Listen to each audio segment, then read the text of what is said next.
Welcome, Wapham crew. Secure your tinfoil hats, buckle down tight, and hold on loosely as we soar over the rocky tops of the La Platas on a rocky mountain high. Get sucked into the vortex of the Four Corners and settle down snugly at mile marker 420 in colorful Colorado. It is Saturday, October 30th, Sunday, October 31st for those of you across the pond and beyond. Good morning, good afternoon, and good evening, and happy Halloween to you. Welcome to We Are Paradox Media's Late Night in the Rockies. We are live tonight from the Mile High Clubhouse, and I am your host, TessaTNT, and I'm hoping that you have had an awesome Halloween weekend so far. It's been pretty interesting for us. I think it's been Halloween every day since Friday. Friday we went and did some trick-or-treating at the library, and we also did a little scavenger hunt there. They called it the zombie scavenger hunt, and that was quite interesting. And then today we will have the background noise of the trunk-or-treat festivities next door, so you'll hear some children laughing and screaming and people laughing and making ghoulish sounds.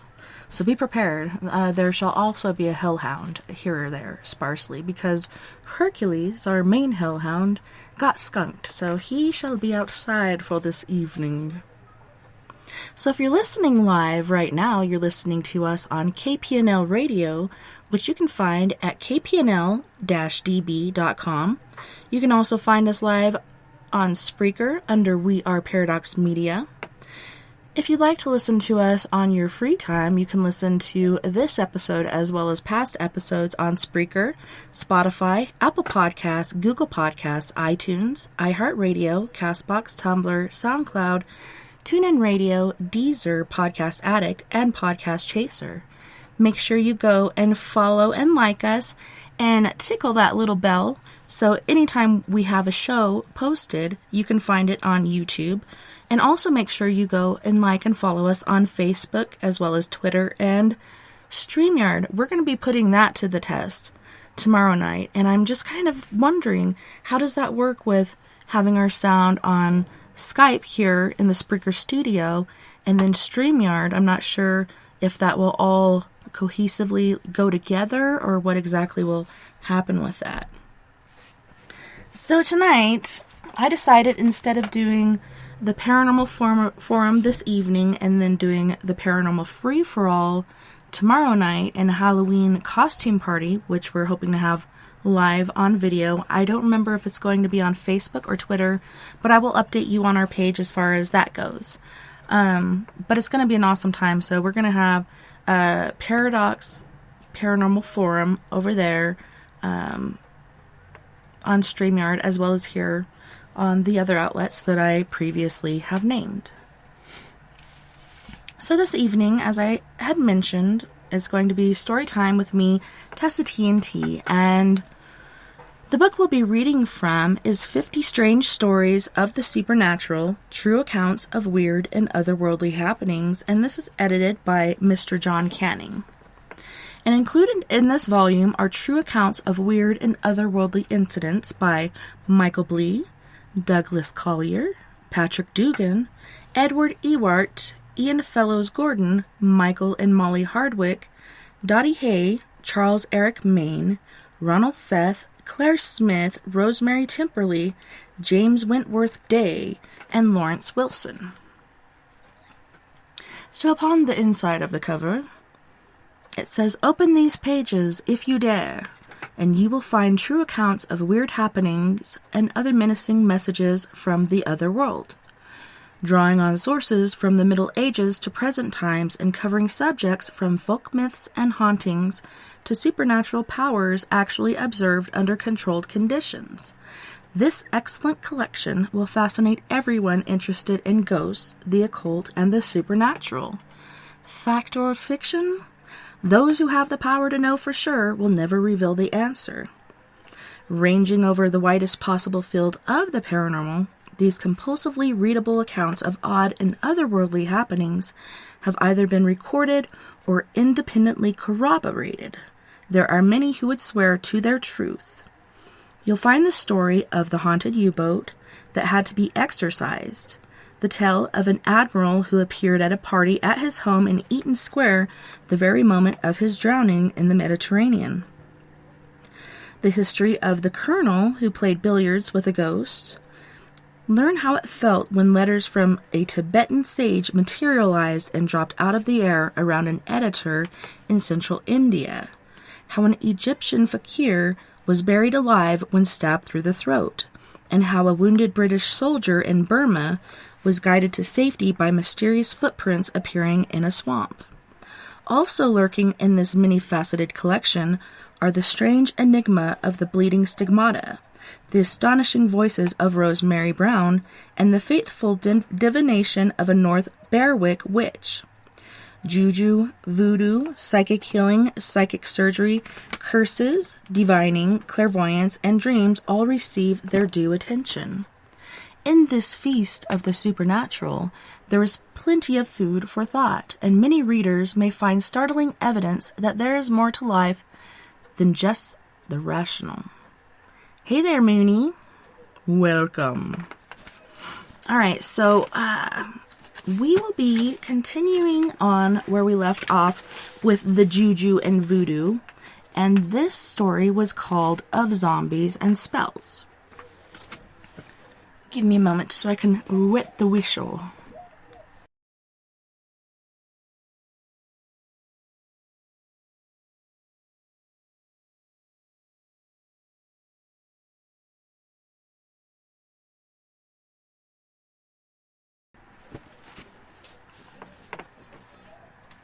Business for the journalist continued to be a good showed sign of being even better with compilation and the completion of a book which was likely to make its author a considerable sum of money. Maybe it was time to move on from Brazil.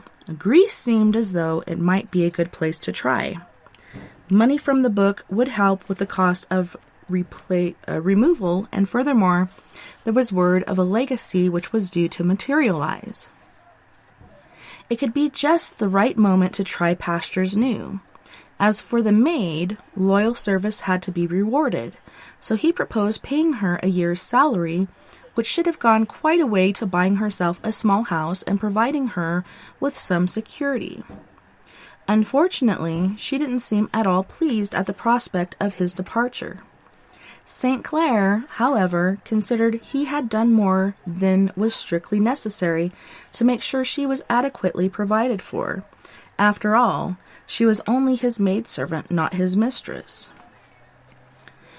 She would soon get over it, he reasoned, once he was really out of the country, but suddenly it seemed that the day of departure might not be as soon as he had expected. The book didn't sell. Not only were publishers not falling over themselves to pick it up, but they didn't seem to be too enthusiastic about even giving it a reading. The manuscript became used to spending long months in trays, only to find itself in out trays accompanied by rejection slips.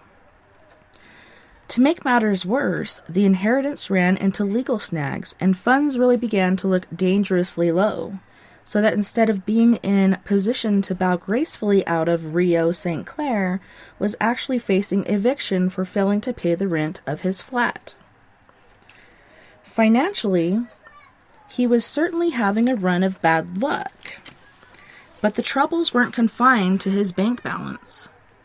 A lightning trip to Buenos Aires to keep a lover's tryst ended in disaster, with the loved one fleeing into the arms of another the moment our hero landed in Argentina.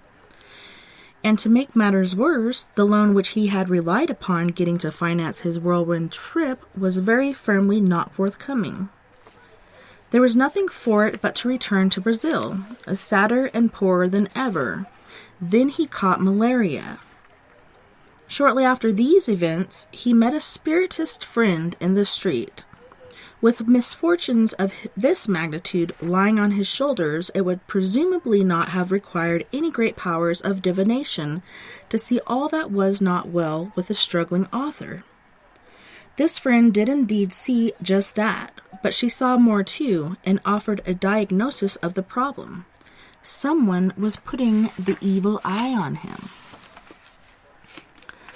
As it turned out, this was not an isolated warning. Another friend called on him shortly after, saying that a message had come through from the spirits of Umbanda, meeting proclaiming that a journalist, David St. Clair, was in deadly peril from the deeds of a woman living in his flat. Then a spiritist actor friend came to stay. He could hardly wait till the maid was out of the room to convey the warning which he had received from the spirit world that she was attending Quimbanda black magic sessions in order to put a jinx on her employer.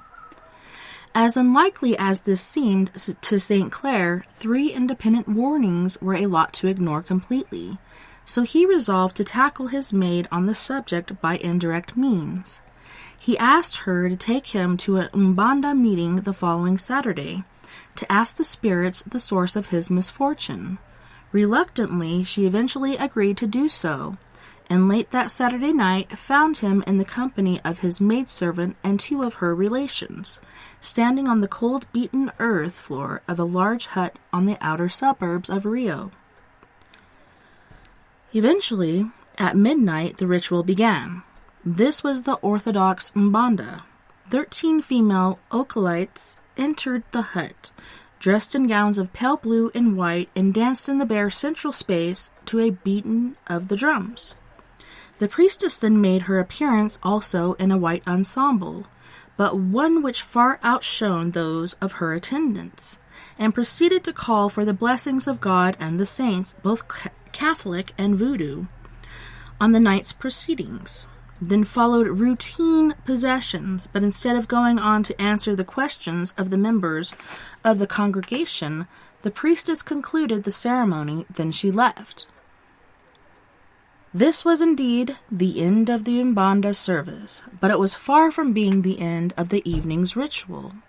The drum rhythm changed, and the priestess made a second entrance, but no longer was she in pure white. The costume had changed with a change in the general atmosphere. She was now clad from head to toe in vivid red. The remainder of the evening was not to be spent with God and the saints, but with Exu, the devil. After much unladylike conduct involving smoking cigars, sometimes the wrong way round, and copious drinking of rot-gut alcohol, the woman, who was of course no longer a female priestess, but an embodiment of the devil himself, got around to the question and answer session. Working through the oracle of 2 possessed acolytes, one of whom was the maid's cousin, it was learned that St. Clair was indeed the victim of a black magic curse, which had been placed by none other than the maid herself. The motive, she did not want her master to leave, and had thus asked a black magic priest to conduct a spell that would dog him with bad luck until he either married her or bought her a small house. The maid was furious at the exposition. However, she was sent away from the meeting by the priestess, and a start was made to rectify the damage she was alleged to have done. In her absence, St. Clair was told that the trouble wished on him would now be doubly visited on the person responsible. He went home in a state of mind which was a mixture of emotional misgiving and disbelief. 3 days later, however, a telegram arrived from an American magazine commissioning him to write a long article and sending him the expenses in advance. A week after the midnight visit, the inheritance came through, and a few days after that, a letter arrived from the Argentinian loved one offering an explanation for the recent misunderstanding. What happened to the maid? Well, she fell ill with a stomach complaint, and the doctor was called. Apparently, there was nothing for her but to operate. This was done at her boss's expense, but nothing was found. Shortly after her return from the hospital, he found her packing to leave, and then she confessed. All the accusations had been true.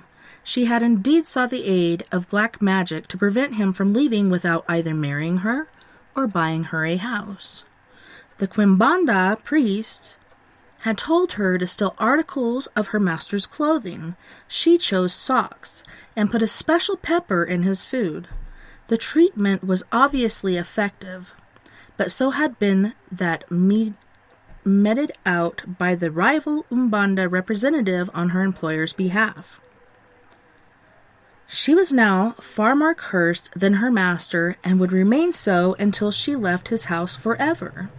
And leave she did, amid much regret on both sides. What happened next, the author doesn't relate, but at the conclusion of his account of that episode in his book, Drum and Candle, David St. Clair confesses that he had to change his attitude to the Brazilian spirit world. It seems that the recognition of the powers of voodoo is by no means confined to the Negro peasant.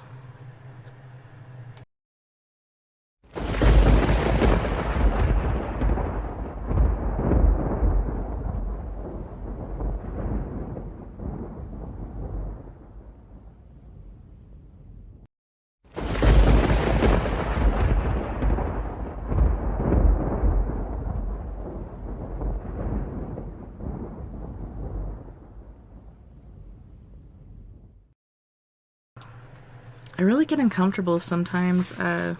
Some of the words this book makes me say. But I'm just like, hey, when was this published?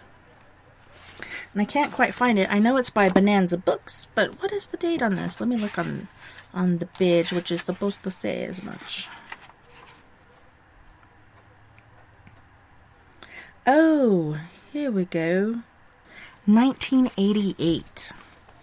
That explains a lot.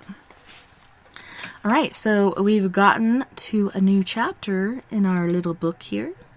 Hello, beautiful Sister Sandra. It's good to see you guys. I'm so glad you came to hang out this Hallows Eve. It's not the evening of Halloween, but the evening before. And like I said before on the intro, it's been like a 3-day Halloween. We're on day 2. Tomorrow will be day 3. And it's pretty awesome because there was no school for the kids on Friday. And there's also no school on Monday. So the kids can get over their sugar hangovers. And, you know, I think that's fair, to say the least. So this new chapter is Messages from Another World.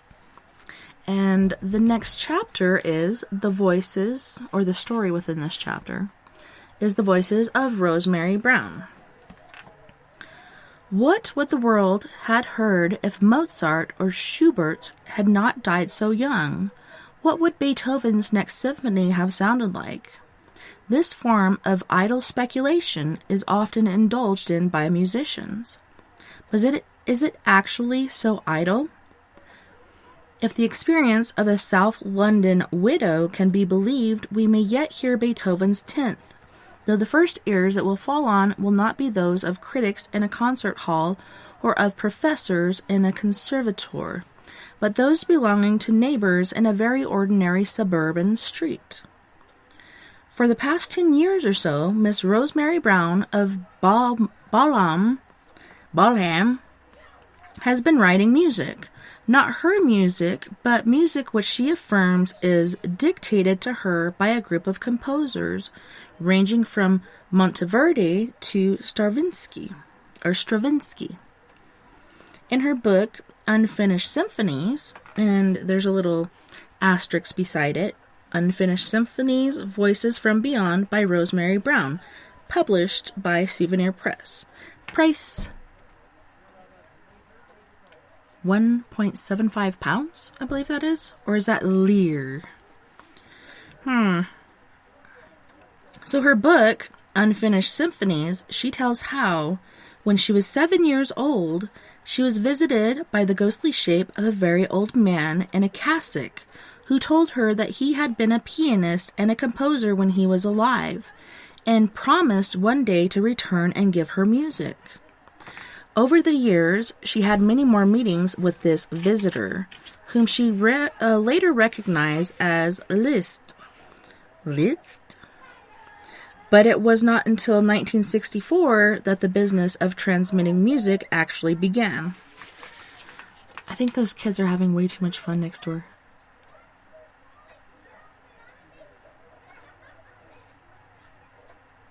Sounds like a lot of fun. One day, as she was housebound, recovering from an accident at work, she sat down at the piano to pass her time. Suddenly, she was aware that the now familiar form of the composer was standing beside her, but this time it was different. He took hold of her hands and started to guide them over the keys of the piano. He had come to fulfill his promise of all those years. Thus began a process of musical communication that continues to this day. She liked the pieces that she was being made to play, and it soon occurred to her that it might be nice to write some of them down. This she started to do, but with difficulty, for she had only a scant knowledge of musical notation. However, she struggled on. Liszt was delighted and soon brought other dead colleagues to visit her. Musical transcription from someone or other became a daily occurrence. For a long time, the story of the visitors and the new music was kept to the family and friends, but gradually it leaked out. Eventually, it leaked as far as a local newspaper and then to a radio program.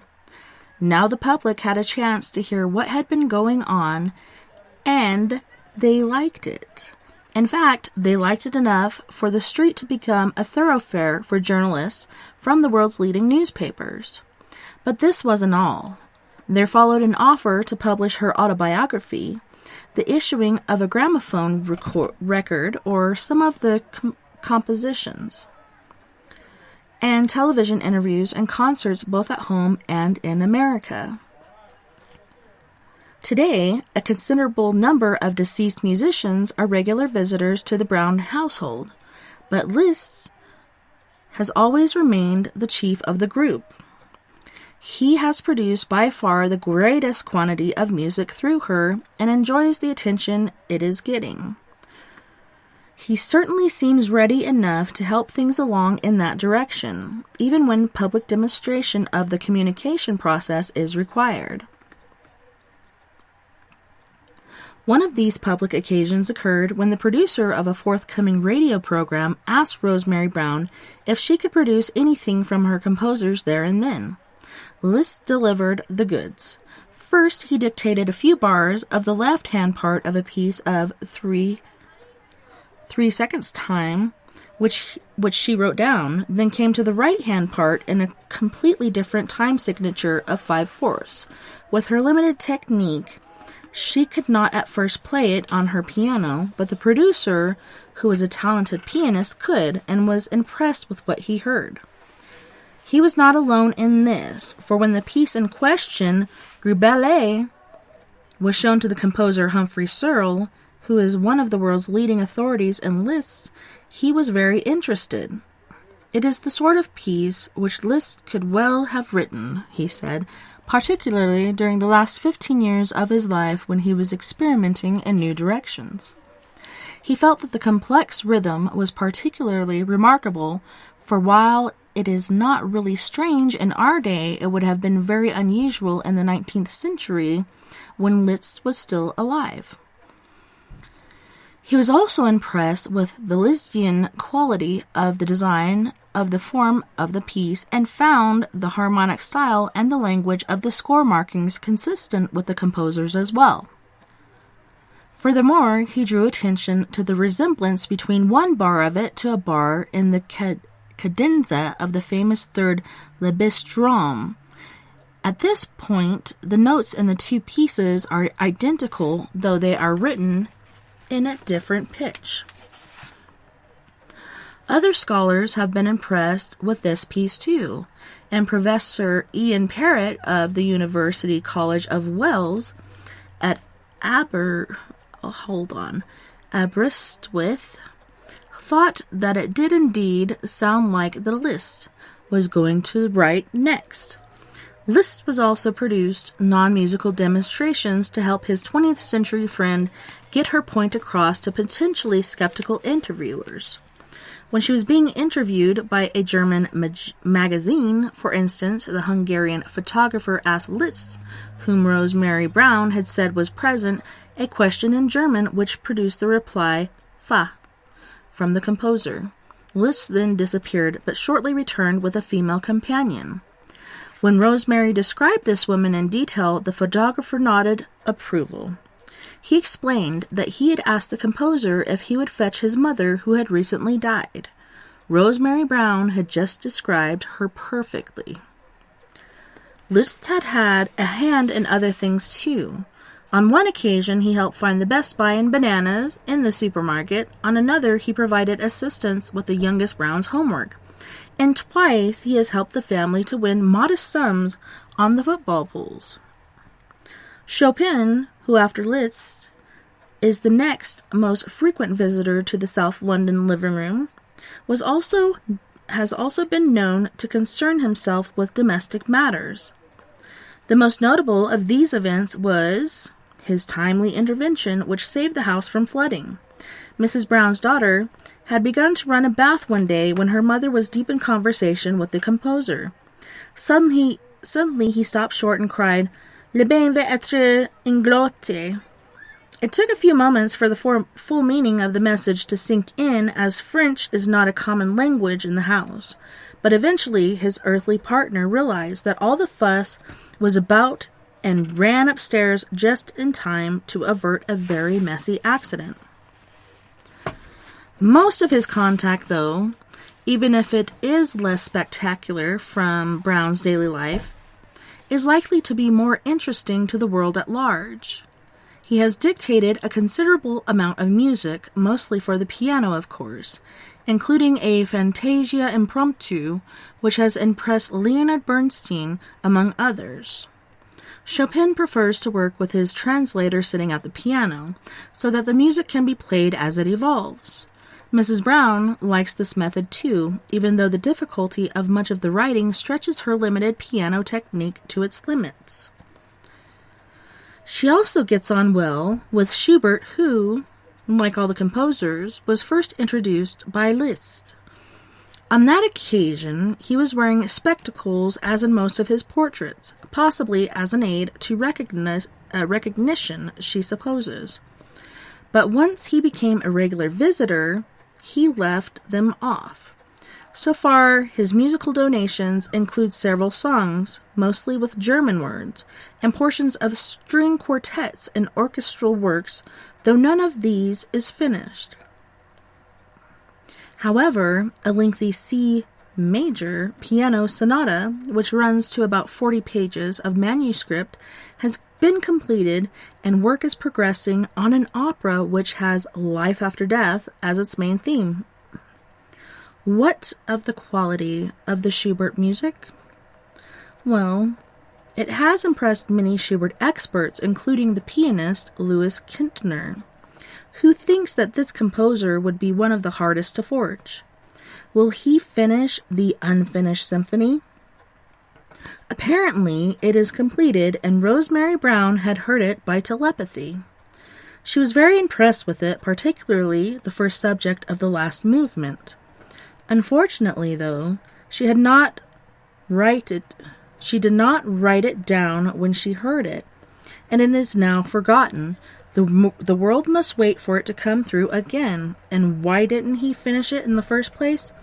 It seems he just ran out of inspiration in that direction. He has He has also been able to resolve some of the major controversies which have raged among Schubert scholars.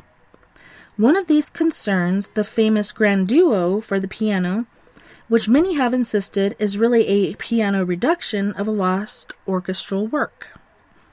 Mrs. Brown was asked to inquire of the composer as to the truth of the matter.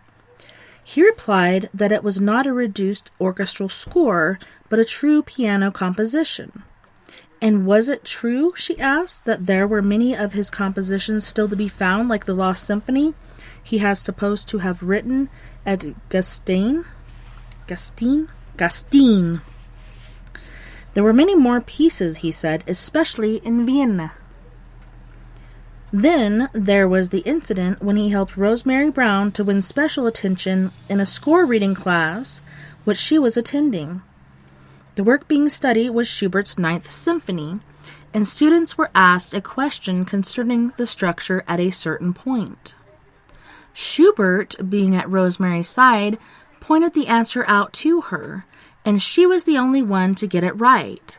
This didn't surprise her. After all, he had written it in the first place, so he should know, but it did give a bit of a jolt to the teacher.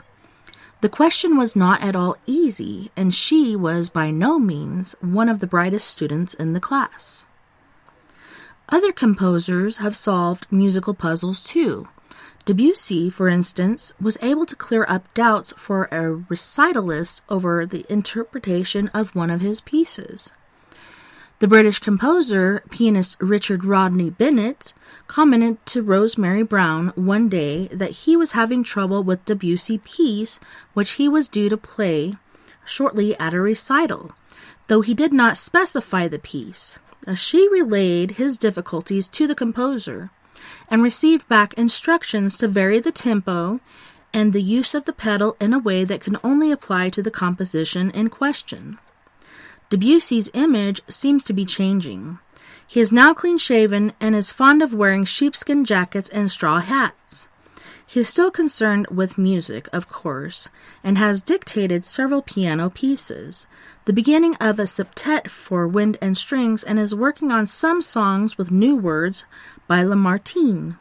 But his latest departure, painting, is taking up much of his time. On the other hand, there is no change of purpose for Beethoven, who, now freed from his deafness, says he has much music to give the world. Apparently, there is a 10th symphony, but it's taking a long time for Mrs. Brown to get it onto paper. Even though many people have been impressed with the speed with which she transcribes the notes, it can be a long and arduous process for both her and the composer, working with more than 2 staves at once, as is necessary with an orchestral score or a string quartet.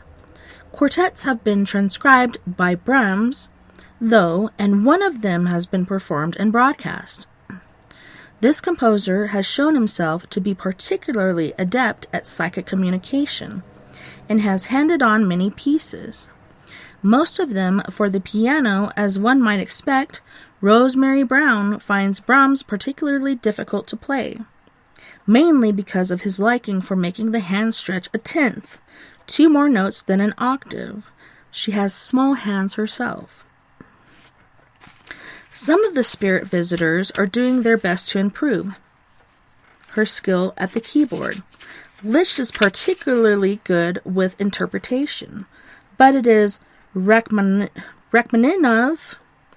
who is the main master of technique. He, of course, is a virtuoso pianist of the highest rank, and some of the fingering which he suggests are rather unorthodox. Naturally, he also dictates music. One morning, he was particularly insistent that she should take down a large portion of a new piece, a complicated concert study, and take it with her when she went out that evening. At that moment, she planned nothing for the rest of the day but to stay at home. However, she learned later that evening she was to have a surprise meeting with Leonard Bernstein, or Stein, As instructed, she took the new Rachmaninoff piece with her, and the American played it with brio, seemingly very taken with it. That is, he liked it all but one bar of it. Rachmaninoff was since revised the bar in question. Not all the composers communicate with the same facility. Berlioz, for example, tends to appear for only a short time and has not so far succeeded in getting through a whole piece. Of course, with him, there is the added difficulty of trying to transcribe a complete orchestral score. He seems ready enough to advise on the performance of his existing music, however. David Carnes of Philips Records recalls that when Colin Davis was recording The Trojans for that company, a discrepancy was noticed between the speeds that Davis was using for parts of the septet and the love duet, and the metronome markings that Berlioz had written into the score. The problem was mentioned in passing to Rosemary Brown, who in turn asked Liszt to take the matter up with Berlioz. He reported back that the metronome markings were indeed wrong, and suggested alternatives which were much nearer the tempi being used by Colin Davis. Other musical spirits visiting the Brown household include Bach, who is currently fascinated by styles more modern than his own, Mozart, the Schumanns, Robert and Clara, though not together, and Grieg. Stravinsky seems to have lost little time in taking up his pen again, for he too has already attended several sessions of score writing and left some music. All of which raises the question of why are they doing it? The answer, as one might expect by now, comes not from Rosemary Brown, but through her. The originator is the spectral musicologist Sir Donald Tovey, who died in 1940. He got Mrs. Brown out of her bed one night to dictate to her an explanatory sleeve note for her record, which was about to be published. In rolling prose, which some scholars have accepted as being typical of his style, he explains that the composers are communicating to try to let the world see that physical death is a transition from one state of consciousness to another wherein one retains one's individuality. He tells us the knowledge that incarnation in your world is but one stage in man's eternal life should foster policies which are far more far-seeing than those frequently adopted at present, and encourage a more balanced outlook regarding all matters. So, the idea is not so much to entertain with the music itself, but to get people thinking and talking about the whole phenomena of its appearance. The music's live debut at London's Wigmore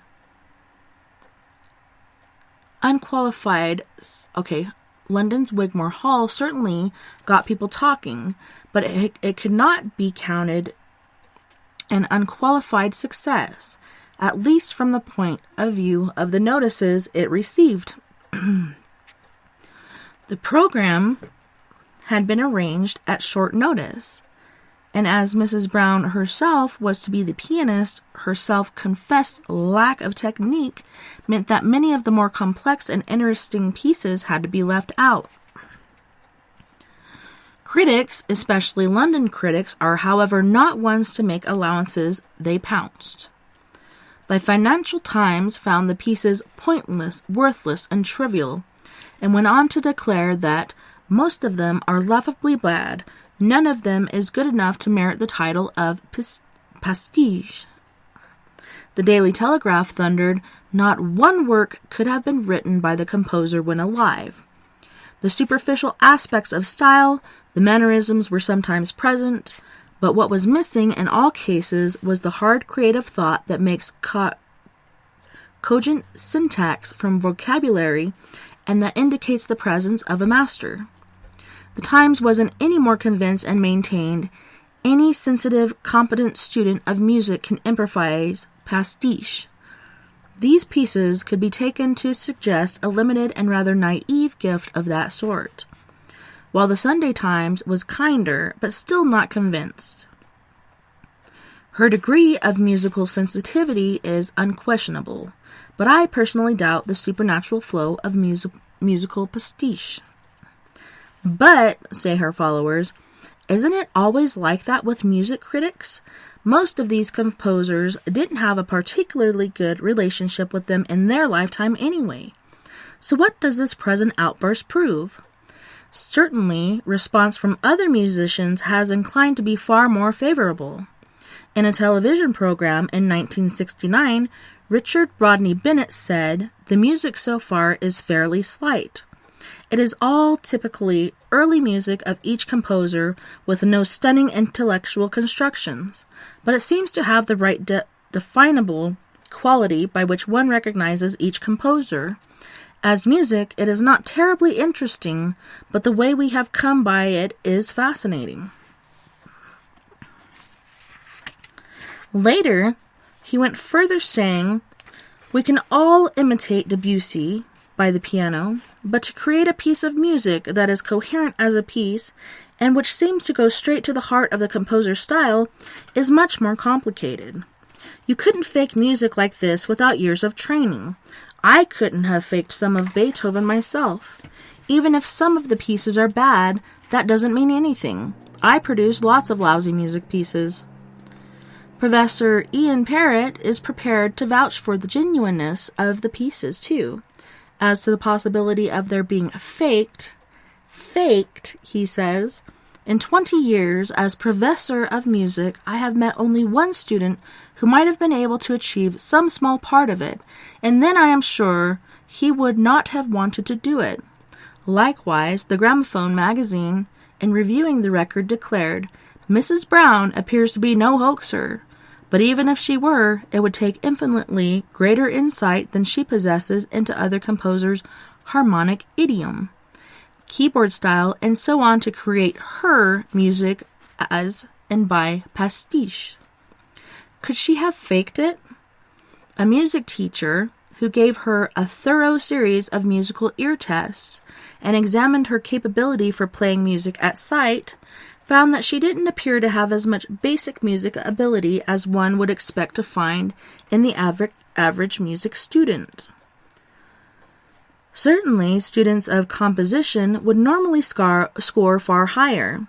Also, her local piano teacher had not been particularly impressed with her pianistic abilities when she went to him, finding that she couldn't play properly the pieces that she had written down. Still, whatever her merits as a student, the possibility of conscious fraud is soon dismissed by anyone who meets her. But, say the skeptics, she must then have had some musical education in her childhood, which either she has forgotten about or has kept a secret from the world.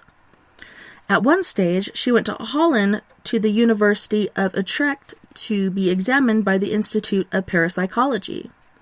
The process was long and searching, but at the end of it, Professor TessaTNT, the Institute's director, was able to report. The result shows that here is a woman who, of sound mental balance, who is not in the least anxious to occupy the limelight. My colleague, an asylum psychologist of many years' experience, was unable to find a single aberration. Neither did our psychodiagnostic examination give reason to conclude any deviation whatsoever. Anyway, as Miss Brown points out, there was never any spare money in the house for music lessons, secret or otherwise. The lack of cash also prevented her from attending concerts and recitals, so she could not have stored up the music in her subconscious.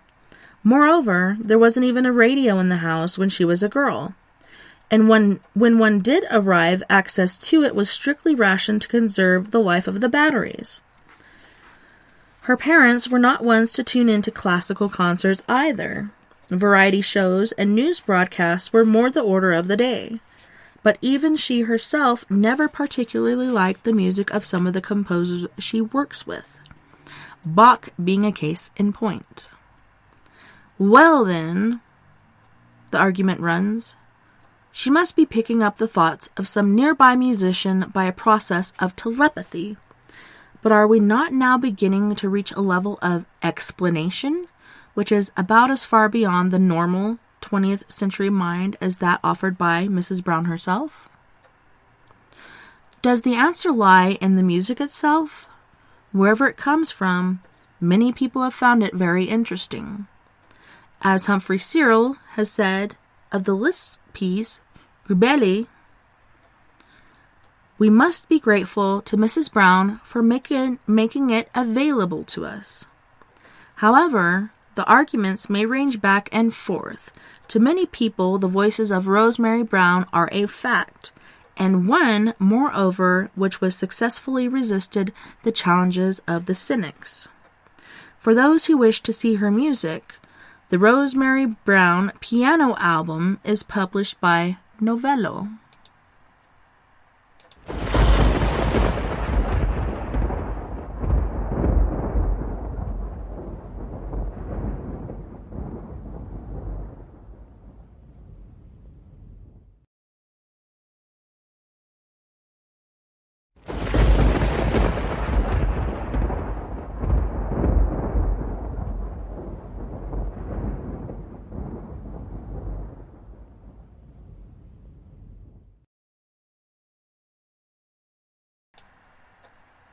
Our next story is Bridie Murphy.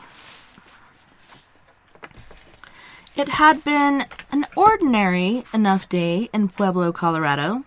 Now, as it was drawing to a close, local businessman Maury Bernstein was relaxing after dinner with his wife and their guests, Mr. and Mrs. Ty. Tonight, they were going to try another of their experiments.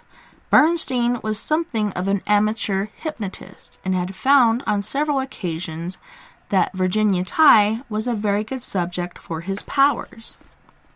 This time, they planned to take a further look at age regression, a process in which a subject is encouraged to relive experiences from his or her past life.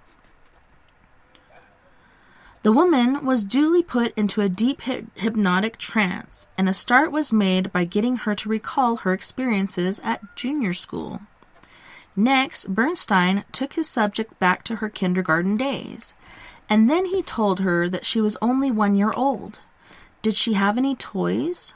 Yes, she had some blocks and a doll. What did she say when she wanted a glass of water? Wah-wah. And a glass of milk? That she couldn't say. So far, so good, but nothing essentially new had been established. Virginia had been 1 year old before. The next few moments, though, made this particular night very different from all the others. Now, said the hypnotist, go on even further back, until, oddly enough, you find yourself in some other place, in some other time. What did you see? In reply came a tiny, could it be Irish, voice. Scratched the paint off all my bed, just painted it and made it pretty. It was a metal bed and I scratched the paint off of it. Dug my nails on every post and just ruined it. Was just terrible. Somewhat not pleased at this unexpected reply to his command, Bernstein was at a loss for words. Why did you do that? He eventually asked. Don't you know, said the strange voice. I was just mad, got an awful spanking. What is your name? He ventured tentatively. Bridie Murphy. So began a phenomenon that was to capture the imagination of the world, provide the basis of several best-selling books, and form the subject of a film. It was also to launch a controversy which continues to this day. What was pieced together in the Colorado living room on the evening of 29 November 1952 and in the 5 subsequent question and answer sessions of the hypnotist and his subject was the life story of another woman, an Irish woman. Neither Bernstein nor Virginia had even been to Ireland, and what was more, an Irish woman who had died nearly 100 years previously. It appeared that the age regression technique had been successful, not only in taking this 20th century American housewife back to her own American infancy, but also in going beyond to a previous existence in another continent. Under hypnosis, Virginia Ty told the world of Bridie Murphy, who was born in Barrister Duncan Murphy and his wife Kathleen in Cork in 1798, and who died in Belfast in 1864. The paint-scratching episode had occurred when she was 4 years old. At the age of 8, she remembered playing with her elder brother, Duncan, and living in a white 2-story wood house in an area of Cork known as the Meadows. At 15, she was a pupil at Mrs. Strain's school in Cork studying house things and proper things, and at 20, she married the son of another local barrister in a Protestant ceremony in Cork, though the husband, Sean Bryant Joseph McCarthy, was himself a Catholic. The couple subsequently moved to Belfast, traveling in a livery carriage. In the north, the husband completed his studies, and eventually he too practiced as a barrister, later teaching at Queen's University. The couple lived near St. Teresa's Church, whose priest, Father John Gorman, performed a second private marriage ceremony for them in his house. The marriage was childless but very happy. It ended when Bridie died at age 66 as the result of an accident in which she had broken bones in her hip and which had rendered her helpless. She was able to remember the details of the day she was buried, or ditched, as she put it, managing to read the inscription on her own tombstone and to identify the people present at the graveside as her husband, the priest Father John, and her friends Mary and Kevin Moore. Throughout the sessions of hypnosis, Bernstein constantly asked his subject for details which might be corroborated. Could she remember any Gaelic words, for instance? Bridie promptly replied that Gaelic was the language of the peasants, but she could recall such words as Colleen and Banshee. There was also tup, the sort of ne'er-do-well, and brecht, which she maintained was a small cup. She volunteered the grace that the family used to say before meals. Bless this house and all the weather, keep it gay and springy heather. Bless the children, bless the food, keep us happy, bright and good. And a song which she particularly liked ran, Father's girls, a dancing doll, father girls, a dancing doll, sing around and swing around, father girls, a dancing doll. A rather more spontaneous colloquialism was heard when the hypnotized woman sneezed suddenly and asked for a linen to wipe her nose. So on that note, you guys, I think... Let me grab my thingy here. We're going to go to our first musical break. So, on this break, we have Nonye Toria from, Ghana, South Africa. And she's going to be singing Gabon, as well as Kaki. And we also have King Cinnamon from Biafra, Nigeria, singing Fantastic. And we have Mr. Brick Casey singing Mr. Cellman. You guys don't go anywhere. We'll be right back after this musical break.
anywhere you day. Know your bam bam, it is a Friday. Come on, let's ball, it is a holiday. Anything you want, baby, I will pay. Shake your bam bam anywhere you day. Know your bam bam, it is a Friday. Come on, let's ball, it is a holiday. Anything you want, baby, I will pay. Fantastic. Baby girl, you romantic. Fantastic. Baby girl, you romantic. Put your brother, baby, gather something. Come on closer, baby, gather 19. I know you better, but I am the king. Your backside bigger than Bombay. Baby girl, broncotum. I like the way you want your broncotum. Baby girl, broncotum.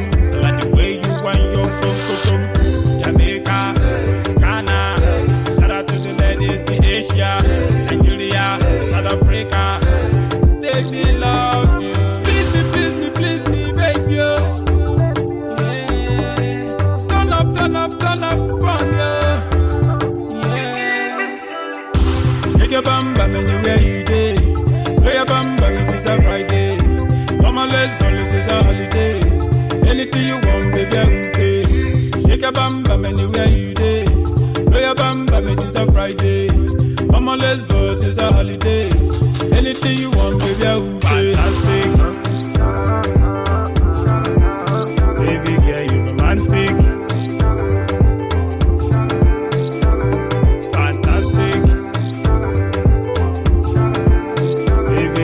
romantic. Give me love. Me want you, me love you. Give me love. Oh, give me love. Hey, please me, baby. Oh. Yeah, turn up from you. Yeah, take your bam bam anywhere you day. Play your bam bam, it is a Friday. Come on, let's go, it is a holiday. Anything you want, baby, I will pay. Shake your bam bam anywhere you day. Play your bam bam, it is a Friday. Come on, let's go, it is a holiday. Anything you want, baby, I will pay. Fantastic. Baby girl, you romantic. Fantastic. Baby girl, you romantic.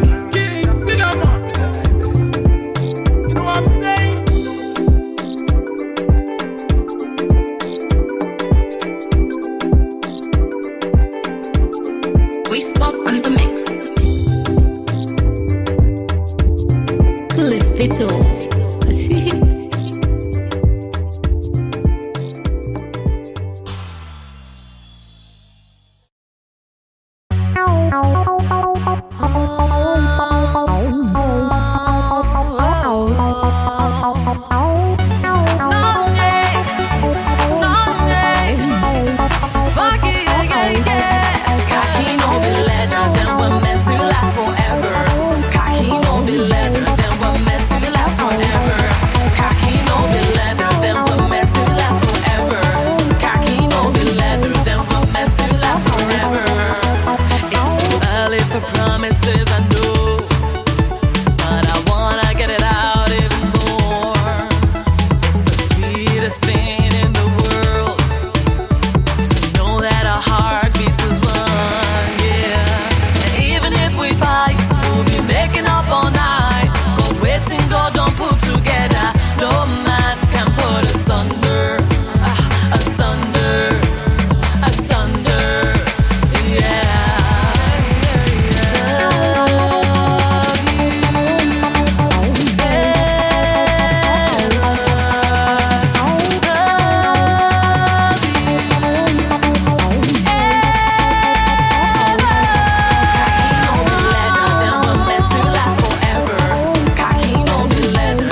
her baby, but it's poor reception, cause she ain't picking up. Hello? Hello? Listen, Mr. Operator, I've been up all day and I'm trying to dial my baby's number. See, it only rings straight to the machine. 617. Now I know something must be wrong with this cell phone, cause my baby knows she wouldn't hang up on me. So tell me what's going on. Now see, most of the time phone only ring twice. How you doing, boo? Cool, how's your date? Nice. Now she ain't picking up, plus a text her. Put it to your plane, she's the one to get next to. It's not just the way, it's all day with affection. I'm hoping this detection is poor reception. Straight to the machine, mean it's like clicking my call, get connected quick. I'm saying, hey, Mr. Cellular Phone Man, I see there's something wrong with my line. I try to dial my baby's number, but get click every time. Mr. Cellular Phone Man, I see there's something wrong with my line. I try to dial my baby's number, but get click every time. Why she ain't picking up, yo? I see the phone rings quite a few times before any answer. And I know she's home, well at least till 3. And I know she's home. No, I don't mean to be any bother operator, but could you just check and connect this call for me? Cause I know she's on. Now see, the first time I call, I'm like, maybe she working. And the second time I call, I'm like, little bit hurting. But the third time I call, I'm like, going berserk. And now half a day gone, can't get her on the horn. Usually in the morning, maybe it's something wrong. I mean, she wouldn't take this long to call back. See, we tight like that, she's supposed to be mine. So could you please try it one more time? Hey, Mr. Cellular Phone Man, I see there's something wrong with my line. I try to dial my baby's number, but get click every time. Mr. Cellular Phone Man, I see there's something wrong with my line. I try to dial my baby's number, but get click every time. Why she ain't picking up, yo? For some reason, it's like she ain't home. Just wanna get my baby on the phone. Now I know that she's there all alone. So can you please hook up my cellular phone? Hey, Mr. Cellular Phone Man, I see there's something wrong with my line. I try to dial my baby's number, but get click every time. Mr. Cellular Phone Man, I see something wrong with my line. I try to dial my baby's number, but get click every time. Mr. Cellular Phone Man, I see there's something wrong with my line. I try to dial my baby's number, but get click every time. Mr. Cellular Phone Man, I see something wrong with my line. I try to dial my baby's number, but get click every time. Why she ain't picking up, yo?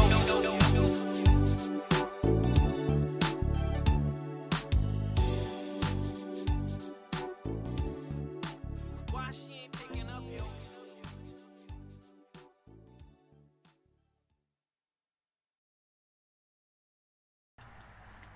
Welcome back, Wapham crew, and happy All Hallows Eve.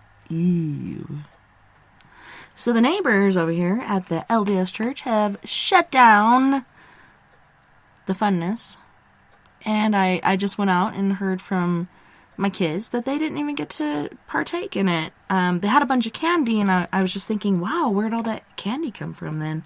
And I guess they got it from their sister who, guess what?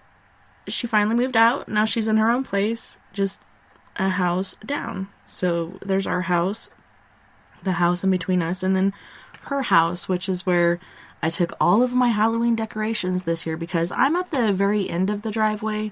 Nobody ever sees them, so all my tombstones and my lit up cat and all our pumpkins and everything are down there for all the trick-or-treaters who may be coming tonight or perhaps even tomorrow night. So it's going to be fun. I don't know. I might get out for a little bit during the day with the kids. Depends on how late I stay up this evening and do some trick-or-treating with them down on Mill Street and other places. But I'm going from low-grade witch all the way up to Queen Witch of all of them. I'm going to be a witch priestess or something. I don't know. I have a crown and all that special juju going on. Yesterday, when we went to the Halloween function there at Pine River Library, I had it's kind of like a hoodie sweatshirt, but it's really not a sweatshirt at all, and the seams on the arms are just really weird. But it says, Good Witch, and then underneath it says, just kidding, I'm bad too. And then my real witch hat that I got from the same company, which I've had to stretch onto my large gourd because I have a larger head than most people. I guess you could say I'm big-headed, although I'm not egotistical. But I really like the hat. Like I said, I had to stretch it on, but it seems to be working out. On that note, let's continue on with our story, Bridie Murphy. Alright, so of course, not everyone was convinced that Bernstein's story and the Irish searches for supporting evidence commissioned by the publishers before the book's publication had not really given much support to the story. I have to tell you guys, like looking into my genealogy and finding where my great-great-grandfather John O'Brien and my great-great-grandmother Mary Catherine Gallagher, can you believe that? It takes me back to Saturday Night Live, but my great-great-grandmother's name, all the less, but trying to find where they come from because, especially John O'Brien, there's so many John O'Briens all over the place in Ireland. Where do you find where they come from? And I finally pinned it down. I cannot recall the name of it right now, but I know where it lies. It's just, when I look at the map, just north of, holy shit, what is the name of it? Never mind, let's not go into that, but yeah, it's really hard to find genealogy and different records as far as Ireland goes. So the job had turned out to be more difficult than had been thought at first, for there were no official records of birth, marriages, or deaths kept in Ireland before 1864. So concrete evidence of the existence of Bridie or her family and friends would have to be found elsewhere. The most common source of family records at that time was the front page of the family Bible. Bridie actually referred to this practice herself, but tracking down the Murphys or the McCarthy's family possessions would not be easy. Better luck had been with some of the more circumstantial evidence. Perhaps the most startling discovery involved finding a copy of the Belfast Directory, 1865, which showed both of the Farrs and the Kerrigans among the list of grocers. Bridie had got the name of the newspaper right. The Belfast Newsletter was being published in the first half of the 19th century. And her talk of the coinage current at that time was accurate too. The pound, 6 pence, 2 pence, and a halfpenny were all in circulation. The 2-penny piece was in circulation between 1795 and 1850. Agricultural information was also accurate, and the hay, corn, flax, and tobacco that she mentioned her family growing when she was a child in Cork were all held to be crops typical of the area, though tobacco was grown only in small quantities. With the book's publication, however, other organizations put their minds to investigating the possible truth of the Bridie story.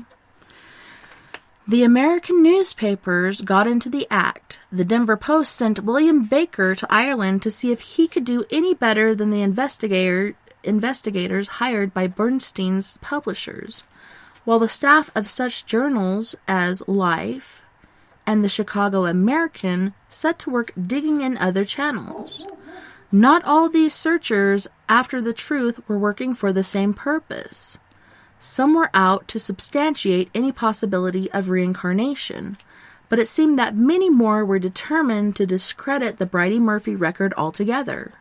A welter of conflicting articles resulted. The metal bed episode came in for some heavy criticism. Basically, it was said that Ireland did not catch sight of a metal bed till well into the 19th century. But if Bridie was to be believed, She was sleeping in a metal bed in 1802 at the age of 4. However, according to the Encyclopedia Britannica, metal beds were introduced into London or England in the 18th century, and as that time, and indeed today, Cork was a port with a flourishing English trade. It would not have been at all impossible for the little Irish girl to have slept as she claimed. Certainly, by 1830, a local Cork iron works was advertising the sale of metal beds of its own manufacture.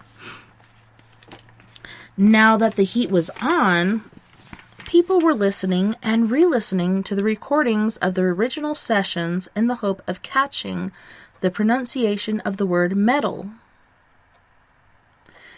And they were trying to catch any extra evidence of inconsistency. Some careful ear was struck by the pronunciation of the word metal. Was Bridie in fact saying metal at all? Had listeners been mishearing it all along and she was really saying little? Yes, that was it. People eventually decided that she was talking of her little painted bed. So that though it was not impossible that the child's bed could have been of metal. Now, no one was claiming this to have been the case. The reinterpretation of the tape-recorded words proved significant in settling another argument, too. A Life magazine article took the record to task for claiming that the Cork family had lived in a wood house. There was a great timber shortage in Ireland at the end of the 18th century, affirming the magazine, so a 2-story wooden house was not exactly a likely object to find. Again, the keen-eared tape listeners picked up the fact that the hypnotized woman was not using the disputed word after all. In this case, instead of wood, she was saying good. They maintained.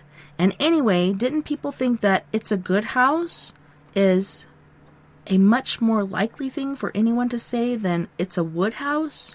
In the latter case, one would say wooden rather than wood, went the argument. So, the manner of its construction wasn't the only criticism the childhood home had to face, for there was also the question of its address, given by Bridie as the Meadows. There was no record of any house of this name, claimed the skeptics, but, retorted the supporters, she didn't say that it was its name. She just said its location.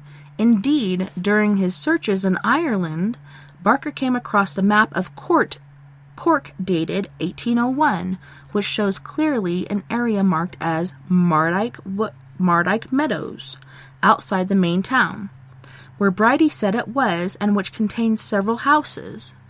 A print of 1805 shows the meadows to have been a peaceful and pleasant spot where cattle grazed, and was apparently an area where it would have been quite possible to spend a happy childhood. However, not all the statements of the young Bridie could be corroborated so satisfactorily. No trace has been found of the school which she said she went to, run by the Mrs. Strain, whose daughter Amy later became the wife of Bridie's brother Duncan. The subjects which she is supposed to have learned, house things and proper things, on the other hand, were thought by Irish scholars to have fitted in with the pattern of Irish middle-class life of the times. The critics didn't accept that the young Bridie could have been read to by her mother from a book called The Sorrows of Deirdre, as she claimed. The first mention of this title in a catalogue came with the publication of a play by Synge in 1905. And that's what they maintained. But somebody else found a record of a paperback book published in 1809, which bore the title The Song of Deirdre and the Death of the Sons of Usnach. So again, there was no reason to suppose that the 10-year-old girl could not have been referring to this story. Bridie was certainly fond of Irish legends and outlined the Deirdre story accurately enough. even if she credited Deirdre's elderly suitor with being the King of Scotland and not the King of Ulster, as in most versions. However, even her and these researchers have found accounts of the story which include a King of Scotland episode. No such quibbles have been found with her description of the legendary hero of Cuchulainn, for whom she confessed to have a soft spot. Bridie was aware of the legend of the Blarney Stone. Okay, you guys, if you know me and you've been listening to the show for a while, you know one of the things on my fuck it list, I want to go to Ireland and kiss the Blarney Stone. Which is kind of funny because right now, much of my household is sick, and just even driving around in a truck with my husband coughing, I'm just like a dog with my head out the window, trying not to get sick. But luckily I take my vitamins. I take vitamin C every single day. He only takes it when he gets sick. So, knock on wood, haven't gotten sick yet, but yeah, that's on my bucket list. If you guys want to help me, I think I might start something to fund that trip for myself, to go to the castle and kiss the Blarney Stone. Let's go. Let's do it. Who wants to go with me? Let's go kiss the Blarney Stone, Sandra. Alright, so Bridie was aware of the legend of the Blarney Stone, but makes no reference to ever visiting Blarney Castle, even though it is not far from Cork. Some scholars have said that the practice of kissing the stone did not begin until about 1840, but on Bridie's side, references were discovered which showed it to have been practiced at least in 1820. As she herself never visited the place, it is reasonable to suppose that the custom was not in full swing at that time, though it is interesting that she does refer accurately to the way the stone had to be kissed. Today, one leans through a hole in the parapet to reach it, but in the last century it was necessary to be suspended over the parapet, with one's legs firmly held from behind. Of the places referred to on her journey to Belfast, it was easy enough to find Carlingford and Lough Carlingford on any map, but Bailing's Crossing and Dobie proved more elusive. However, people came forward who could vouch for the former, even though it was too small to be found on any map. And several theories were advanced as to the real identity of Dobie. Place names in Belfast were not so easy. No trace could be found of the Dooley Road near the Bridie and Brian were supposed to have lived, nor of St. Teresa's Church, nor of Father Gorman. On the other hand, there was that record of her neighboured grocers' shops, and there were tobacco and rope factories operating at the time, as she said there were. Queen's University records showed no trace of Sean Brian McCarthy ever having been on its teaching staff, but they did contain its names Fitzmaurice and McLowan. Fitzmaurice and McLowan had been cited by Bridie as two of her husband's colleagues. Could be that her spelling was at fault again? Then there was the question of the particularly Irish phrase that Miss Tye used under hypnosis, Colleen and Banshee, are well enough known to surprise nobody. But what about the words like tup and brate? The habit of calling a handkerchief a linen, and Bridie's referring to the burial as ditching. In fact, authorities were found who were prepared to testify to the authenticity of tup, which she used as a synonym for rascal, and of linen and brate proved more difficult, the nearest anybody getting to it being a corruption of the Scottish quake, or of the Irish break. But as for ditched, it has been suggested that she might have been referring to the days of the Great Famine, when the dead were simply buried in trenches, as coffins and money were in very short supply.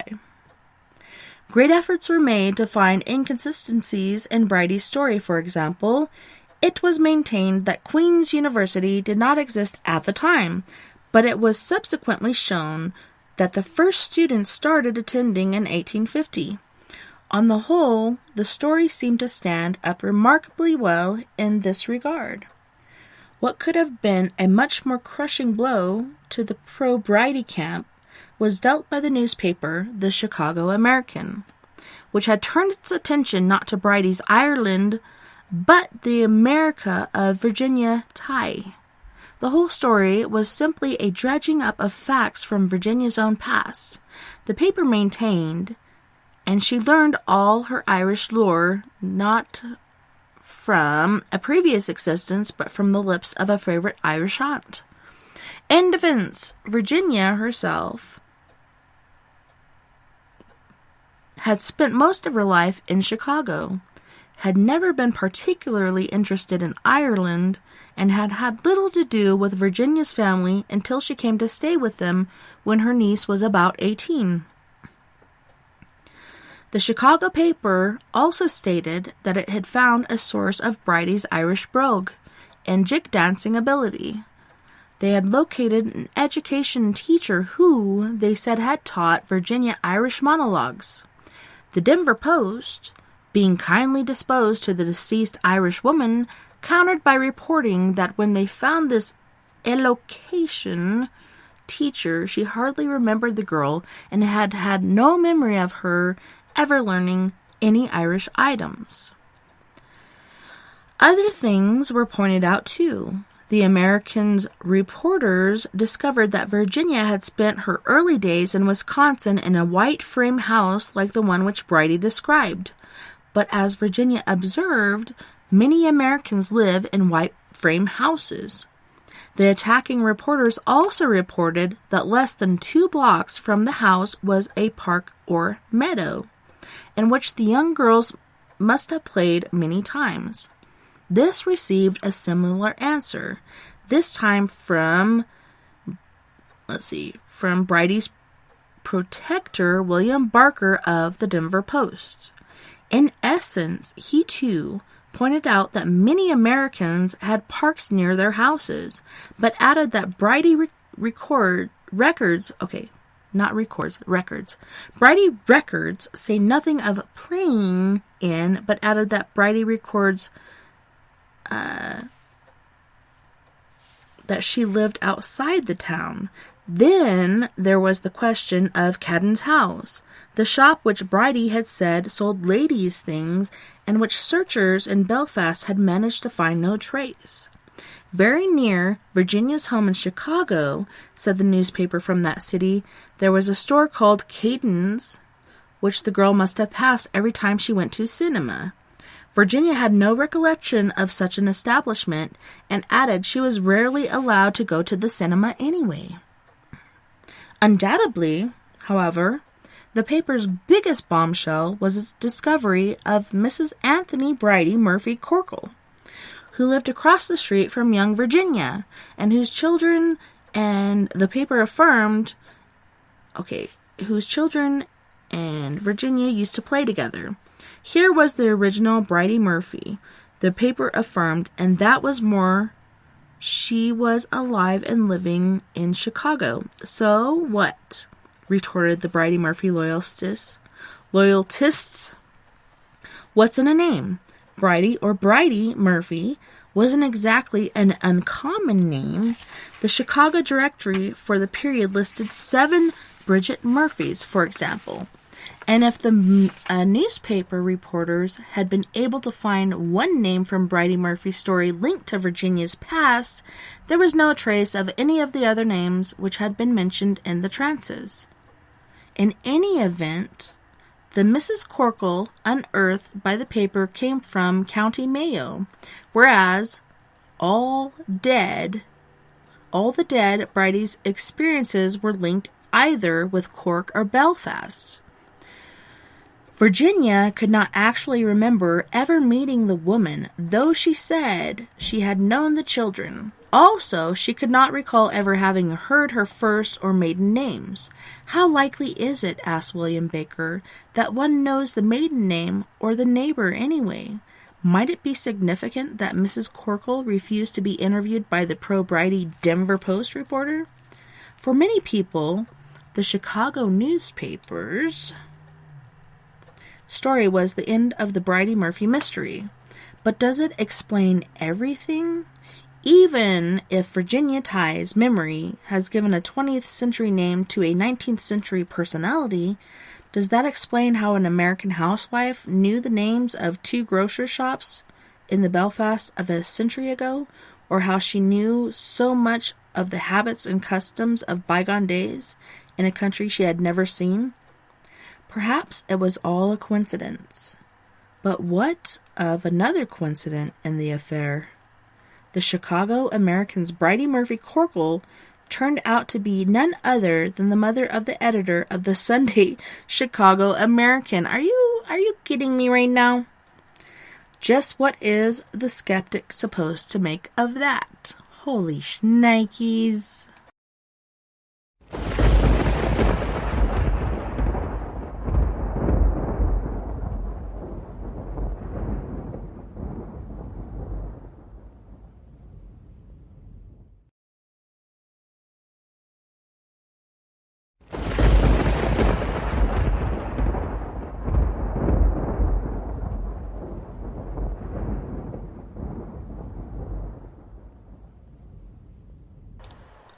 So our next chapter is called Coices, aka curses. Alright, so our first story is the tick-borne curse. You ready for this?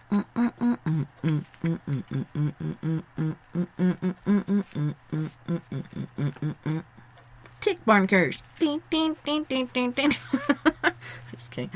Alright, I gotta have some Monster. Then a drink of my Voodoo Ranger.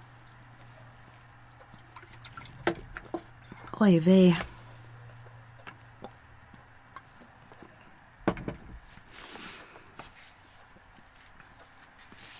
So the picture depicted above this title shows like a field setting. I see some mushrooms and some ivies and some grass, and there looks like a old lady wearing some sort of, older dress, and she's got a headdress with a little metallic thing going around her head.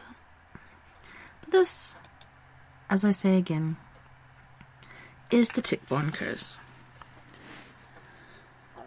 Throughout the ages, cursing has not only intended to bring harm to one's enemies, but has also been an accepting way of ensuring that an obligation is kept.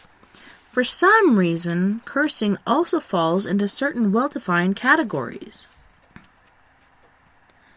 Many famous jewels, sometimes because they are said to have been stolen, have carried curses or been credited with evil powers. The Koh-i-Noor, which is believed to date from the time of the Great Mogul, appeared to carry evil with it and bring only harm to its Indian owners until the East India Company eventually acquired it and presented it to Queen Victoria. Although the Punjabis were convinced that it would attract nothing but disaster until it was restored to their ruling family, the Koh-i-Noor's powers seem to have waned since it joined the crown jewels in the fastness of the Tower of London. The Hope Diamond, acquired, some say, nefariously by the French traveler Tavernier in the 18th century, has carried with it a long trail of misfortune, up to the present day, as it has passed from hand to hand and country to country. The distributors of the tombs have been the subject of curses since the day of the pharaohs, and one of the most famous of English curses is to be found on Shakespeare's tomb in the parish church of Stratford upon Avon. Blessed be the man that spares these stones, and cursed be he that moves my bones. Despite this, an American, a believer in the theory that Bacon wrote Shakespeare's play, sought permission some 10 years ago to open the grave in the hope of finding some proof of his theory. Permission was refused, and so this curse, at any rate, has not yet had the chance to prove its effectiveness.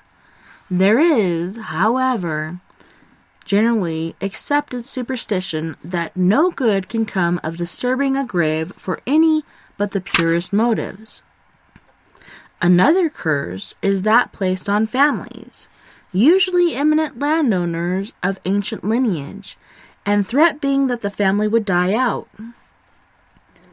These curses were often placed by people on their deathbeds, who had nothing to gain or lose one way or another. Many of these curses have come to pass, and those families who still remain under the shadow of such a curse, and there are several in Scotland and England, take the greatest care to see that their obligations are fulfilled.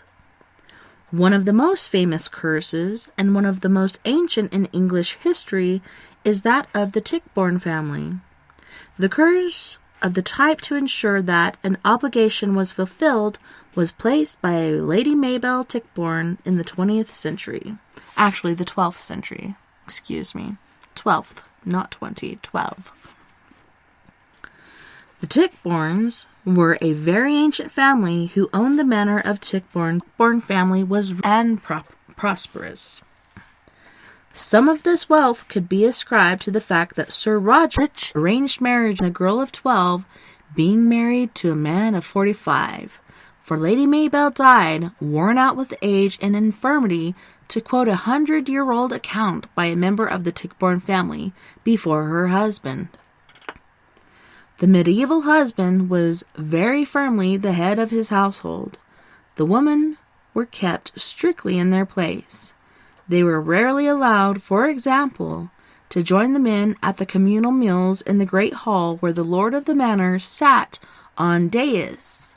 With the huge open fire, its smoke escaping through luches sometimes resulted, and she was also often an adept in various crafts and industries, and was expected to be able to diagnose and treat diseases and, if need be, act as a midwife.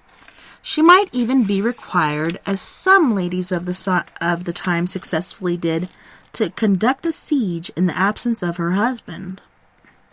One of the most important duties of a lady was the distribution of alms to the poor, in both money and kind.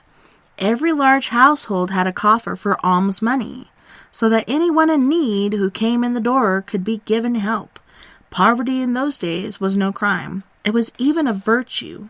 The alms were never given in a spirit of patronage. On the contrary, they were given in a spirit of humility and charity, and all the great households, from the kings downwards, paid for the feeding of poor people. It may be assumed that Lady Mabel was assiduous in her care of the poor of her husband's manor. Being rich, she would not have been expected to contribute much to the household work, in the way of time spent at the loom or in the still room, and she would have had plenty of time to get poor people each day.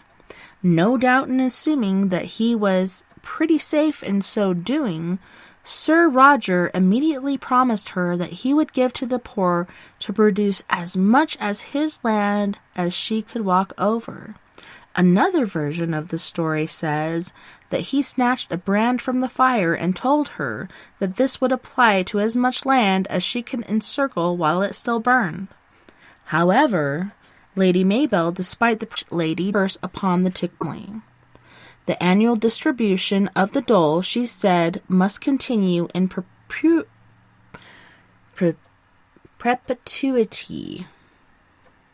Yes, that's the word. The prosperity of the family thus being assured. If it should cease, however, there would be a generation of 7 sons, followed immediately by a generation of 7 daughters, and thereafter the family name would become Tichborne family and wide. Oh my gosh. By the 18th century, vagabonds, gypsies, and other undesirable characters took to descending upon Tichborne as Lady Day approached. causing trouble and doing damage, and the annual distribution of the dole became nothing more than a civic nuisance. Eventually, after strong representations from the local magistrates and gentry, the baronet of the day, Sir Henry Tichborne, agreed in 1796 to end it. Although Sir Henry arranged instead to give an equivalent amount of money to a charity for the poor of the neighborhood, this was apparently not good enough for the shade of Lady Maybelle. Sir Henry, the 8th baronet, could be considered to be somewhat rash, or at least unimpressed by the family curse, for he had married in 1778, and by the date that the dole was ended and his wife Elizabeth must have produced a goodly number of 7 sons, with which they were untimely blessed. The eldest of these 7 sons, another Henry, married Anne, daughter of Sir Thomas Burke, and they had 7 daughters. Thus, there was clear warning that the curse would take a case. In the 1860s, the doles was resumed, although now it is distributed in the form of flour instead of loaves of bread.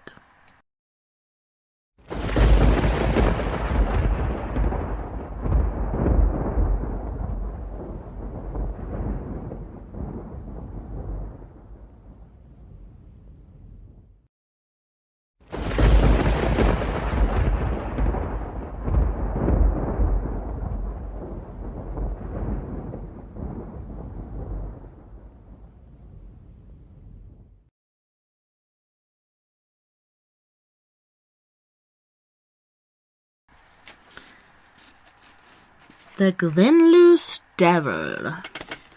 How devilish. This Glenluce Devil. Let's see is what to be said. Alrighty then. In 1654, there was living in Glenluce, near Newton Stewart, in Galloway, a weaver called Gilbert Campbell and his family. One day, in the "Be off, beggar! Spare coin or a loaf, I beg you." "No man deserves bread who does not work for it," Campbell retorted piously. "If you are hungry, work for your bread. If you will not work, you must expect to be hungry. Be off, I say." From pleading, the beggar became menacing. "Give me a coin of bread," he threatened, "or I will place on this house and the family who dwells in it the curse of the devil." "I am not impressed by your threats," shouted Campbell. "Shall I summon the constable?" "On your head be it," replied Agnew. "You will soon rue the day you treated me in this manner." And turning away, he ambled off, muttering imprecations. During the last exchanges, Mistress Campbell, who had been made curious about what was keeping her husband at the door, had come to his side. "Husband," she said, "was it wise some of these vagabonds, while going to fetch water from the well, was conveyed with a shrill whistling about her ears, which made her exclaim that she fain would hear it speak as well as whistle. To her surprise, it spoke, declaring in a threatening manner that it would cast elves reckoned. Alright, so let me scroll back up to this asterisk. Alright, here we go. Stones were hurled through the doorways, in at the windows, and down chimneys, which were of great quantity and thrown with force. Naturally, the neighbors learned of what was going on, and this necessitated the weaver, against his wishes, to reveal all to the minister. But this only served to provoke the demon further, for not long after he, Campbell, found oftentimes his warp as demons, tools which escaped and deposited in hiding places about the house. Any cloth that was in the house was so cut and torn that the weaver had to remove what was undamaged to a neighbor's house, and he had to give up working. Despite all this, Campbell refused to surrender to the demon by quitting the house. However, he did listen to the advice of some not very judicious people who advised him to send his children away, suggesting that each child should be sent to a different place to try whom the trouble did follow, assuring him that this trouble was not against the whole family, but against some person or other in it. After the children had gone, there was no trouble for 4 or 5 days, but when Minister heard what Campbell had done, he was pressed him to call the children back on the grounds that it was sinful to split up the family in this way. If he persisted in their evacuation, the minister assured him he could not expect his trouble would end in the right way. Campbell agreed to call the children home. No trouble followed until one of the sons, Thomas, who was at the grammar school in Glasgow, came home. On the following Sunday afternoon, the house was set on fire and would have been burned down if neighbors returning home from Kirk had not helped to put the fire out. Next day, the Campbells prayed and fasted all day, but on the Tuesday, at about 9 o'clock in the morning, the house was set on fire again. Once more, however, the neighbors prevented it from being badly damaged. On that note, you guys, I'm gonna put my little marker in here. Oh, yeah. We're gonna go on our next musical break. On this break, we have Mr. Brick Casey from Boston. And he's going to be singing a main thing. Then we have Nonya Toria from, is it Ghana? I think it's Ghana, South Africa, with Yanga and Monyaye, and Paper Loving featuring Mr. Chris. You guys don't go anywhere. We'll be right back after this musical break. I like it when you pop it, drop it, swing. Nah, don't stop it, doing that thing. Go, go, girl, keep doing that thing. I just wanna make you my main thing. Keep going, baby, now don't you stop that. Vanilla chocolate flavor, you're the only one that I'm searching for. You the one for me and I can't complain. You sunshine anytime it rain. Not around then I might go insane. I just wanna make you my main thing. I like it when you pop that, drop that. Keep going, baby, now don't you stop that. Honey, you so sweet, I can't ignore. Thinking about you both more and more. Making it pop and drop and swing. I could be the king and you my queen. Yeah, they look good, but you I'm saying. I just wanna make you my main thing. I like it when you pop that, drop that. Keep going, baby, now don't you stop that. Who's them dudes in the back with the black on? Crew deep, don't sleep or slack on. Come to the money, honey, I'ma get a stack on. Excuse me, ma, can I get my Mac on? To the left, throw it to the right. Do it like you wanna do it to me all night. From the block, kid know how to act hard. Like brick house, women with a fat backyard. In the club with me and my man's illin' that. The back door with me and my man chillin' that. I'm on the floor, I'm like, damn, she killin' that. It's going down, no cop around, feelin' that. I'm fly, I'm a guy that'll get him. Player like me, need two of you with him. Call you a lollipop and I wanna lick you. Number one, my top choice of pick. Come give it to me, ma. Go, go, girl. Now don't stop. Oh, no, girl. Break it down for me, hit it, get it gone. Can you keep it going? On and on and on. Now give it to me, ma. Go, go, girl. Now don't stop. Oh, no, girl. Hey, break it down for me, hit it, get it gone. Cause you got it going on and on and on. Can't deny the way that you too fly. Anytime that I look you in the eye, a phenomenon that I can't explain. Like the things you're doing to my brain. You don't only wanna take away my pain. I just wanna make you my main thing. I like it when you pop that, drop that. Keep going, baby, now don't you stop that. Can't stop thinking about how you move and all the things that I'ma do to you. True, this might be a little bit strange. Don't care if I don't even know your name. That's why I wanna tell you this simple and plain. I just wanna make you my main thing. I like it when you pop that, drop that. Keep going, baby, now don't you stop that. Who's them chicks all thick with the pumps on? Lumps in the front, back with the bumps on. Not a cat hoping that he get his humps on. I'm way beyond with them other chumps on. Sweet enough to eat and he might bite you. Wanna make love to you, I don't wanna fight you. Nobody like you, not a one like you. When you come around, no telling what he might do. Right now in the club, who the dawn? Don't a man that got it going on later on. I could tell by the dancing, you digging this song. You can tell I've been digging you all night long. And I love to be digging in you all night long. Party right here, hardy all night long. Let's flex it to the coat check exit. it to the Lexus, Nexus, triple Lexus. Come on, give it to me, ma. Go, go, girl. Nah, don't stop. Oh, no, girl. Break it down for me. Get it gone. Can you keep it going? Oh, no. Now give it to me, ma. Go, go, girl. Nah, don't stop. Oh, no, girl. Hey, break it down for me. Get it gone. Cause you got it going. Oh, no. I like it when you pop it, drop it, swing. Nah, don't stop it, doing that thing. Go, go, girl, keep doing that thing. I just wanna make you my main thing. You pop it, drop it, swing. Nah, don't stop it, doing that thing. Go, go, girl, keep doing that thing. I just wanna make you my main thing. Vanilla chocolate flavor, you're the only one that I'm searching for. You the one for me and I can't complain. You sunshine anytime it rain. Not around then I might go insane. I just wanna make you my main thing. I like it when you pop that, drop that. Keep going, baby, now don't you stop that.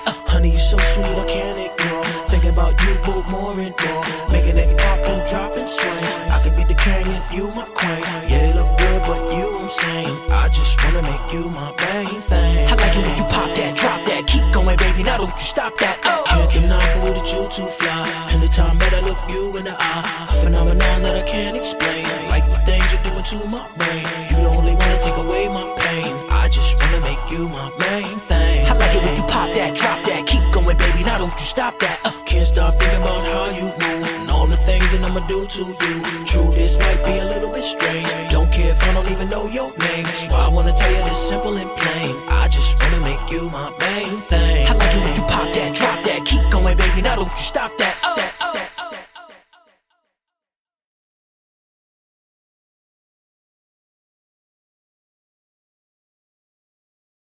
Show me your yanga, show me your yanga, eh. Show me your yanga, eh. Yeah. Yeah. Yeah. None, yeah.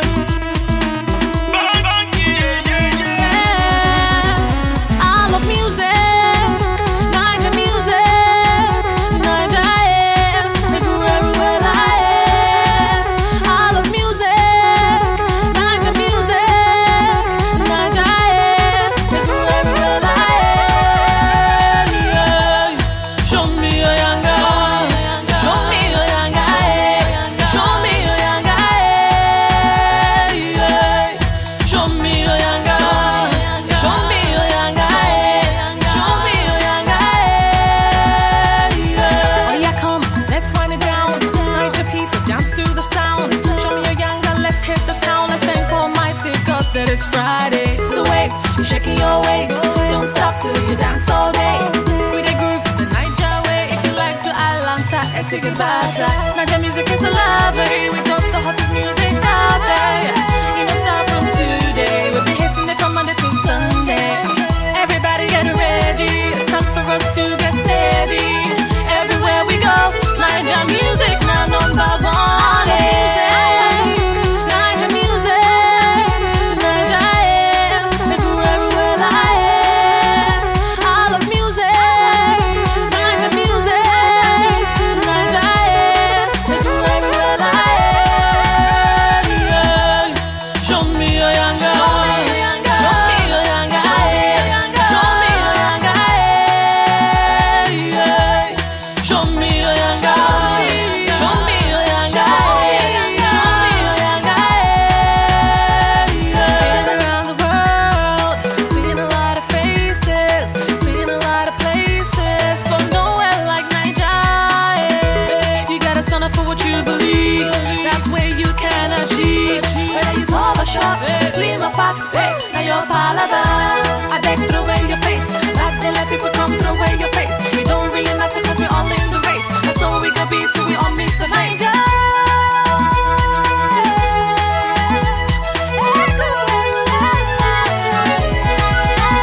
I love music, Naija music, Naija, they go everywhere like I love music, Naija music, Naija, they go everywhere like yeah.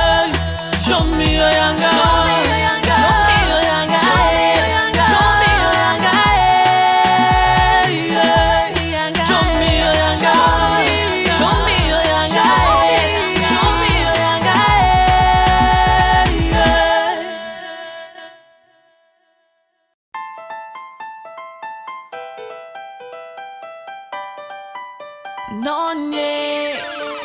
몽자게 오리미 몽자게 오리미 몽자게 오리미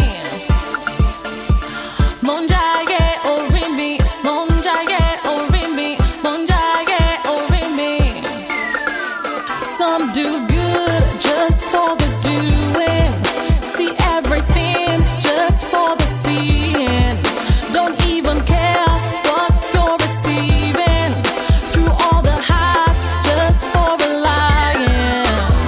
I'll be fine, fine, fine lady, I don't wanna be your baby, all I wanna do is get crazy, wanna have me just get ready, now wait till Nasabi, I did tell you all my how life is, now so show love with your heart and show love with your soul. Monjage orimi, monjage orimi, monjage orimi, monjage orimi, monjage orimi, monjage orimi, monjage orimi, monjage orimi, monjage orimi, monjage orimi, monjage orimi, monjage orimi. Some people help just for the helping. Few people love just for true loving. Give everything just for the giving. Don't even care what you'll be receiving. I'll be fine, fine, fine lady. I don't wanna be your baby. All I wanna do is get crazy. Wanna have me just get ready. Now wait till Nasabi. I did tell you all my how life is. Now so show love with your heart and show love with your soul. Monjage orimi, monjage orimi, monjage orimi, monjage orimi, monjage orimi, monjage orimi, monjage orimi, monjage orimi, monjage orimi, monjage orimi, monjage orimi, monjage orimi.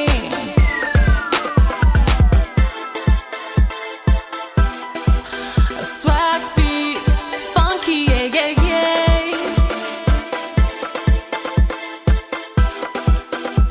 Nonne, nonne, nonne.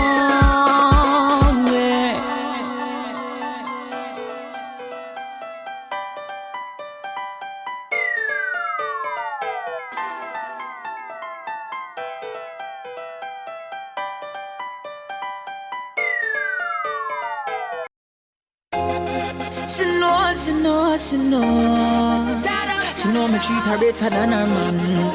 But she a worry about the millions, the millions, the millions. You love me for true, but certain things in life I say I want to do. Hey, so you say me need to understand that you are made for a money man. But if you can't love me now, don't love me later. When my later is much greater, it only proves that you love the paper, my paper. Boy, me gon' love you now, me gon' love you later. When your later is much greater. Cause me a one-man trafficator, yeah. I say I love him, but I love you more. He took me shopping sprees and bought me finer, but a girl needs more. You're the one that gave me proper loving. Him, I have all the money, everything to satisfy me vanity. But in my heart I knew you were the only one that I would be loving from now till the end of time. Don't love me later. When my later is much greater, it only proves that you love the paper, my paper. Boy, me gon' love you now, me gon' love you later. When your later is much greater. Cause me a one-man trafficator, yeah. Girl, I know you want stability, but that no mean say you fi sell your soul for vanity, no. Bright lights, fast cars at the city, and the fast lane make you lose your sanity. But me can't believe you sell yourself so short. Forget the money you will make, man, break your parts. But your life make your choice because me now make you break my heart, no. If you can't love me now, don't love me later. When my later is much greater, it only proves that you love the paper, my paper. Boy, me gon' love you now, me gon'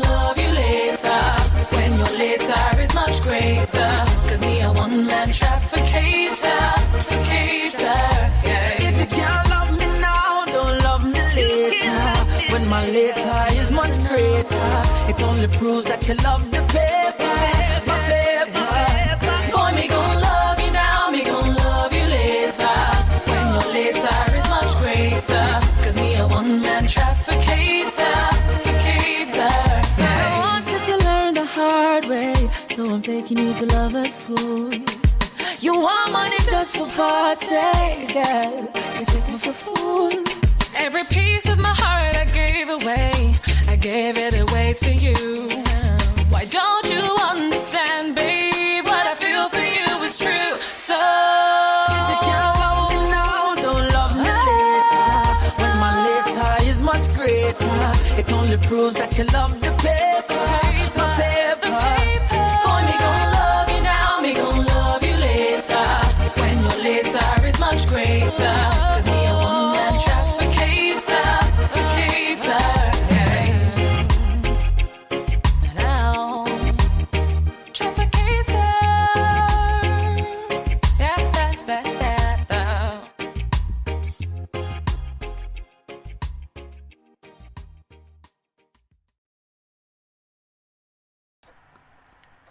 Welcome back, and thank you so much for joining me tonight on We Are Paradox Media's Late Night in the Rockies. This evening, it's been story time with me, TessaTNT, and we've been reading from the book 50 Strange Stories of the Supernatural, True Accounts of Weird and Otherworldly Accounts and Happenings, edited by Mr. John Canning. So I hope you guys have been enjoying it. We're almost through this book. We might have one more story time, or maybe we can finish this or complete it with it in this evening. But as I said in the chat room, I just noticed that right before we went to break, there was some buffering happening. So I hope you guys didn't miss too much, because I hate when that happens. And then lo and behold, it was because of a World of Tanks download that my husband was doing. So my apologies. Thank you, CenturyLink, for being so weak. Jeez, oh Pete. Alright, so let's continue with the Glenluce Devil. This time, Gilbert Campbell's patience was exhausted by being this vexed and wearied both day and night, and he went to the minister and asked him to let Tom stay with him for a time. The minister agreed, but assured Campbell that he would find himself deceived, and the minister proved right. For though Tom was absent from his home, the family was much disturbed not only during the day, but the night as well, so that they were often kept awake until midnight and sometimes all night. Their clothes were slashed, clods of peat were hurled about the house, turf and straw were pulled from the roof and walls, and sometimes their clothes were disappeared completely, and they were pricked of their flesh and skin with pins. News of what was happening began to spread throughout the whole town and the neighboring countryside, and a number of ministers, after consultation among themselves, decided to try the effect a day of humiliation might have. But they stipulated that before they convened, Tom should be brought home from the Glenluce Mains. When he arrived home, he declared that a voice had told him not to enter his father's house or workshop. However, he did enter and was so sorely abused that he had to return to the Mains, or manse. On 12 February, the other members of the family began to hear the voice. Excuse me. Mistress Campbell believed it to be the voice of Alexander Agnew, the beggar, but Campbell told her to hold her tongue. "It is the voice of the devil," he said to her. "Set us by the beggar," insisted the wife. Instead of ignoring the voice, from evening till midnight, too much vain discourse was kept up with Satan, and many idle, impertinent questions proposed, without due fear of God, that should have been upon the spirits under so rare and extraordinary a trial. This spread a familiarity among the members of the family, and they were no more afraid of talking with the devil than they were with one another. This pleased them well, for he desired no better than to have sacrifices offered to him.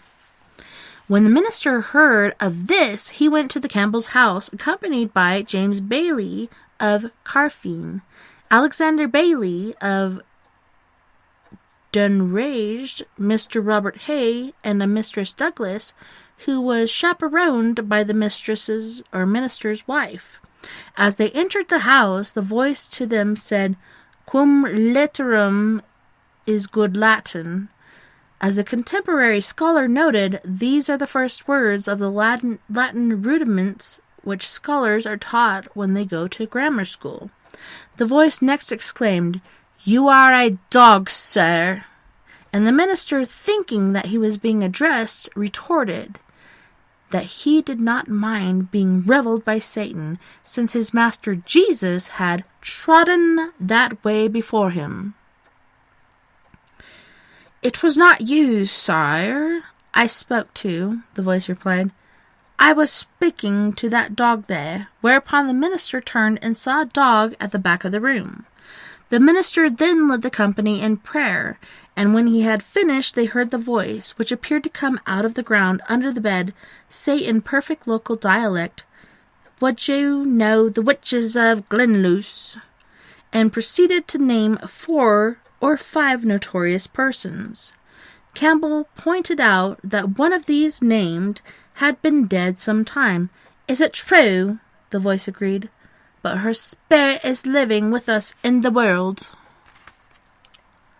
Sorry, I gotta lick my fingers to turn these pages, and it's still not working. Here we go.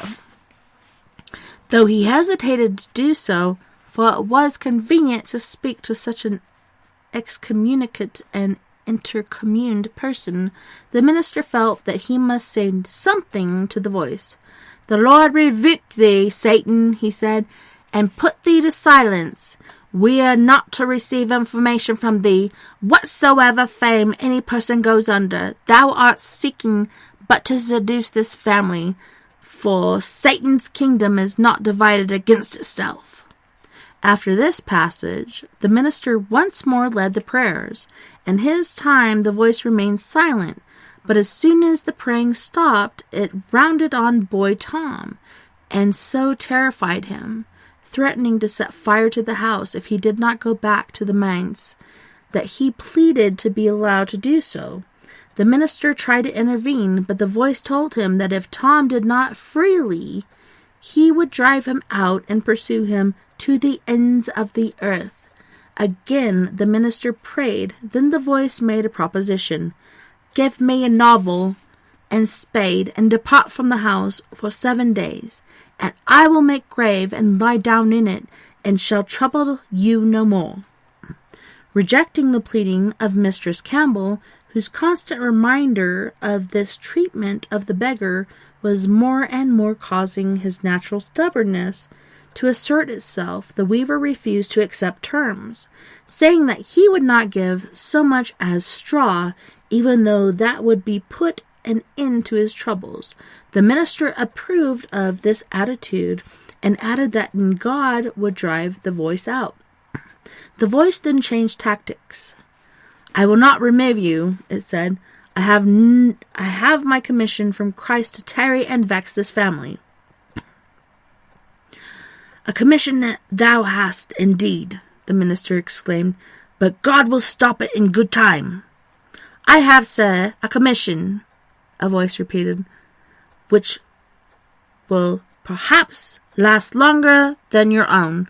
I have given my commission to Tom to keep." They asked Tom if he had anything in his pocket, and he told them that something had been put there, but did not tarry.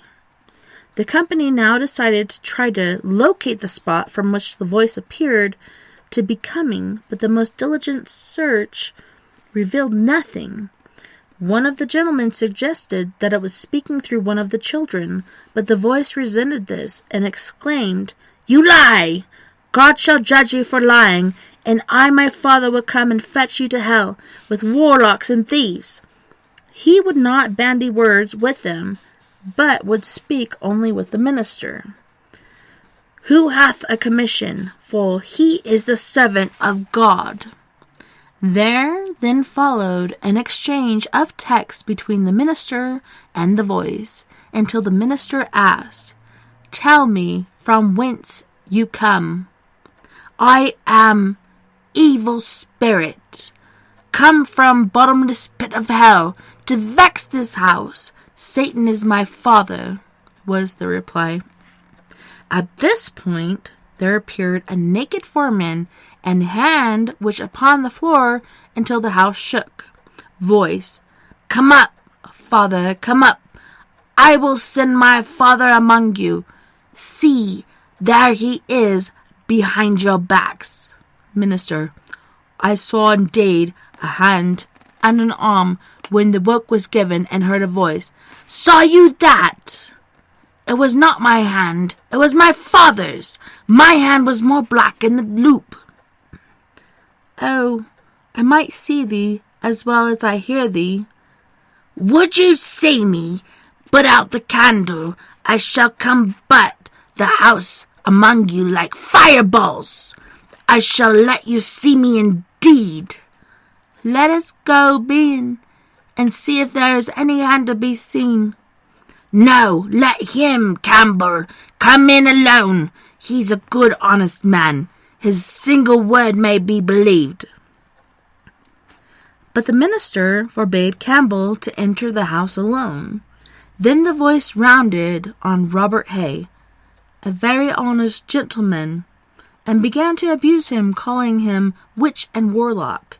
Just as suddenly he switched his attention elsewhere and cried out, There's a witch sitting on the roost. Take her away. But all the company could see was a hen sitting on the gable. After another period of prayers led by the minister, the voice declared that he had plans for the Campbell children. I will have Tom a merchant, Rob a smith, John a minister, and Hugh a lawyer, it announced. Then it said to Jeanette Campbell, a daughter, Cast me thy belt. What do you want with it? She demanded. I will fain fasten my loose bones together with it told her. But she refused to part with her belt. Mistress Campbell, the practical housewife, was brought some oat cake and was breaking it to give everyone a piece, whereupon the voice cried, Grizzle Willie! Grizzle Willie! Give me a piece of hard bread, for I've got nothing this day but a bit of merit. Mark Campbell's servant. The minister warned Mistress Campbell not to give it oatcake, for that would be sacrificing to the devil. Margaret was called and then asked, denied that she had given anything to the voice. But, she said, when I was eating my due piece this morning, something came and snatched it out of me hand. By this time, it was getting late, and it was decided that everyone should go home. Let not the minister go, the voice cried. I shall burn the house if he does. Campbell pleaded with the minister to stay, and he agreed, but the others left. Ah, you have done my bidding, the voice exclaimed, guffawing. Not thine, the minister retorted, but in obedience to God I have returned to bear this man company whom thou dost afflict. When he prayed again, when he had finished, he told Campbell and the family to say nothing to the devil, and when it answered, they were to kneel and speak to God. The devil then roared mightily and cried out, What?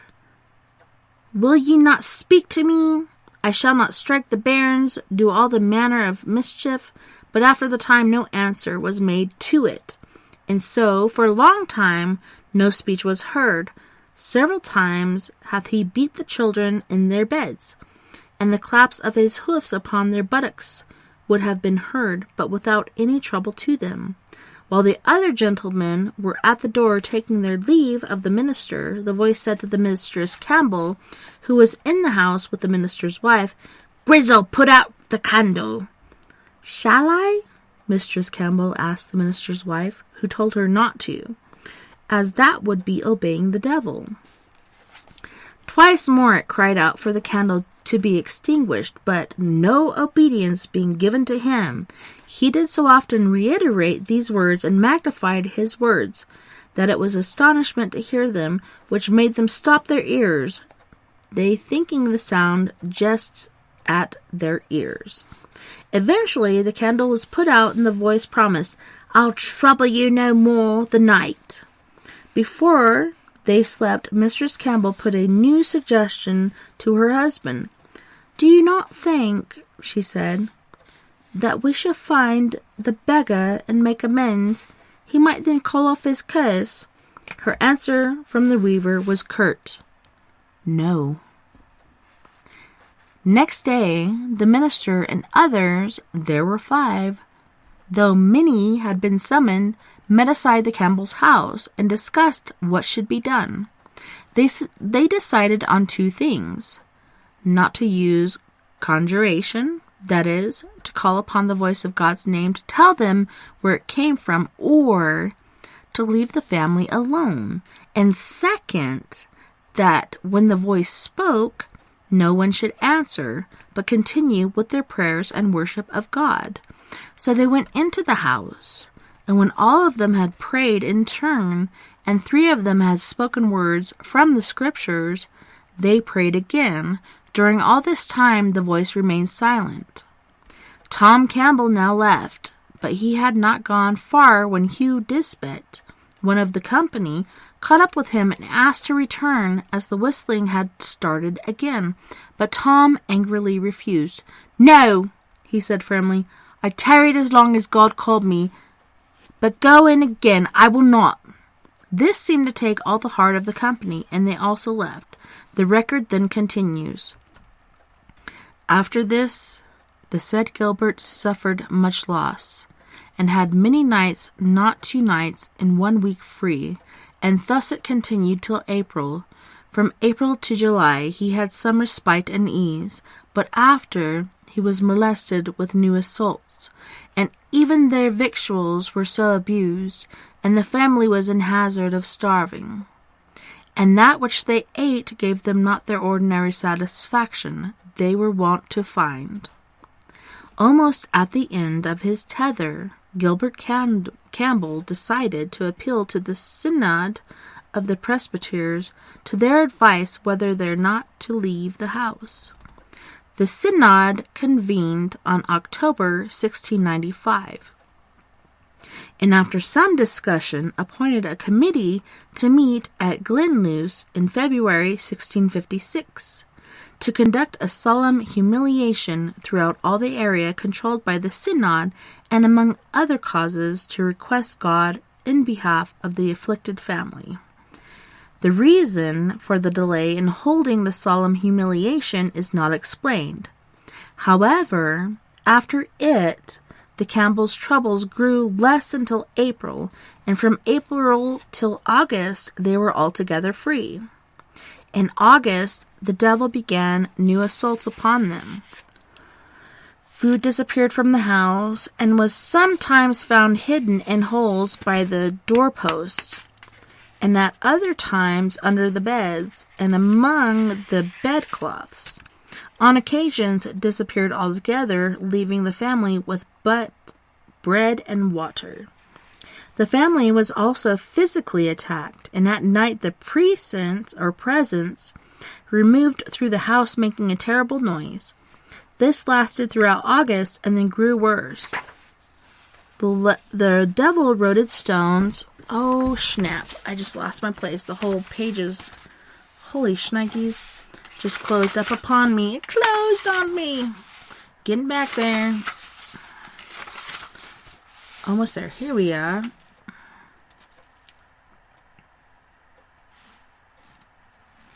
I think this is it. Nope. It's this very next page. Sorry, guys. My book just like slammed on me. What? No, I don't think that is it either. Oh, here we are.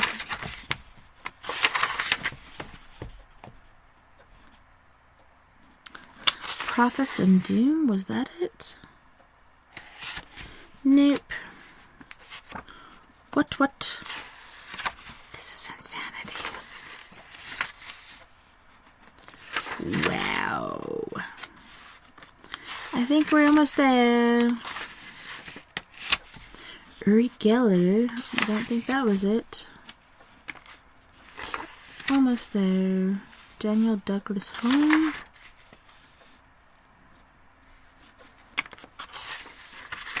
Holy shnikes.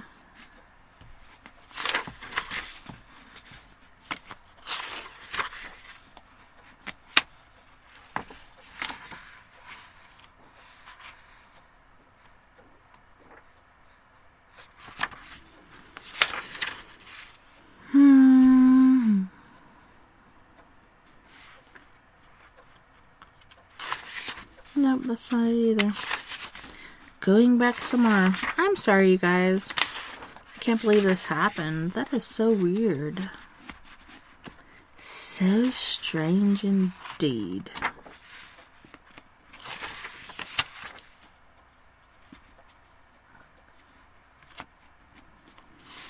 Oh my goodness.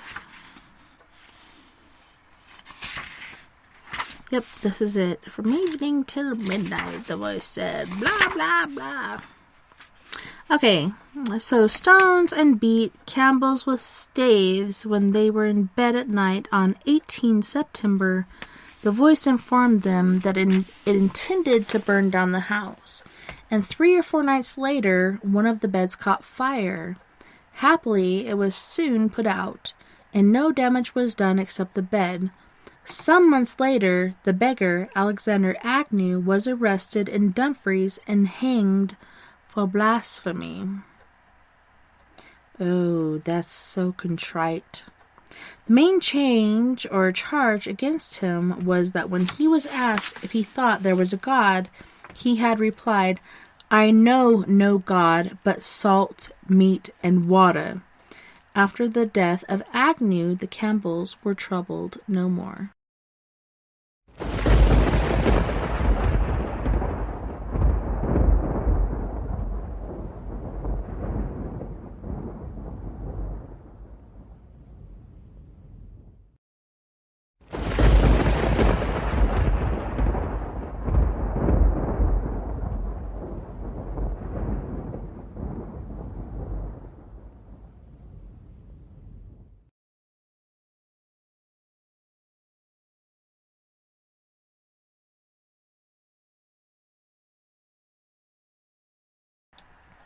Guess what, yins?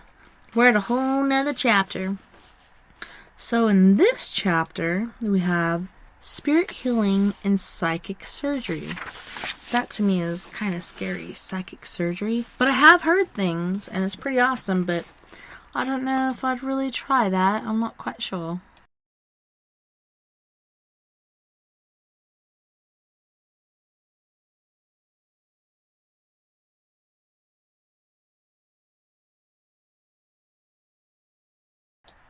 So this new chapter within the chapter is called The Healings of Harry Edwards.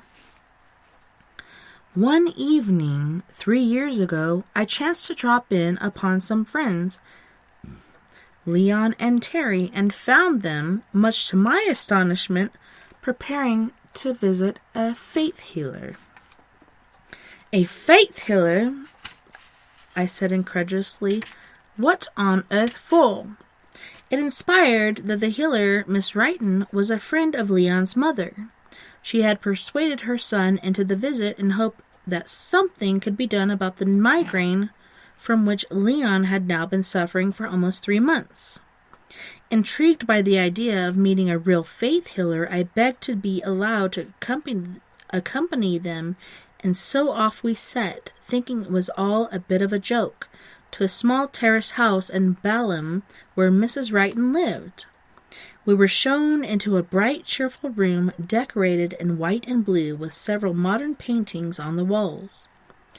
It was not at all dark, overstuffed, bead-curtained house I had expected, and Miss Wrighton, in dress deportment and manner might have been any youngish housewife. The only detail